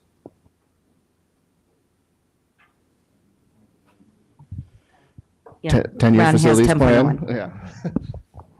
So the 10-year facilities plan, I apologize that Mr. Tiarino was texting me a minute ago. The 10-year facilities plan, we need to, I think that through as well. I know having this conversation, he and I were thinking about the possibility of if something were to happen with Brentwood and the construction and potential addition, what work would we cut out or what work would we not do? For example, the windows, that might change some of the trajectory on it. So I like the idea of us maybe working to take the current 10-year facility plan and having maybe an alternate plan so that we do know how this is going to look. Going forward in the next couple of years, we're looking at spending anywhere from $1.5 to $3 million a year in our 60 fund, which is our capital projects fund. But yeah, I just want to make sure that we have that set up. So that right now is kind of the discussion that we're currently having like as of like right now. So And for clarity, that's not something that includes any recommendation from WALD. correct. Yeah. Correct. This is just our plan to make sure that we never run into a situation where we have to do all the roofs at once, sort of thing, right? Yep. We've got a plan going forward. So having the 10-year facilities plan in years past has actually assisted us with making sure that, like when they've said the envelope, our buildings are pretty immaculate from that regard, which is pretty awesome. It doesn't happen that often. So that has been, a blessing for sure. Okay, that moves us on to 10.02, a TDP review that's ongoing. Yep. or I just have a started? couple of updates tonight. We have begun a process for our talent development program review this school year. So we're going to be working with a consultant that actually worked with us on our literacy work, Dr. Laura Belchenko, and we're going to be looking at how we're identifying students, the delivery of instruction, and enhancing the curriculum that we're using in those programs. So we're going to get some next steps for that. Right, so since it's not like a core curriculum, it wouldn't necessarily come to us, but you're sort of doing a curriculum review. Yes. Similar Yes. process, We right? probably won't be purchasing anything. We don't know, but we'll probably do some curriculum work next summer. That's our goal, to make some enhancements to the program to align it to our new core resources. And yeah. So there's a risk my daughter is going to be even better at debate with me because I'm already losing to her. I just want to add, as a former advanced placement teacher, I'm very excited about this work. So Yes, thank you. awesome. Yeah, no, we are too. It's going to be great. We're going to be working with all of our TDP teachers and administrators and going through a process. And the final informational item is that we, as you can see out here, we have our last social science pilot that is happening right now. So our plan, our timeline is to have discussion in November and then board action in December so that we can begin the soft rollout like we did with our junior high ELA program in January. So it's going well. Thank you very much. We have one brief item in closed session, so yes, we will, yeah, don't wander off. So we do need a motion to go into closed session. I'll make the motion to go into closed session.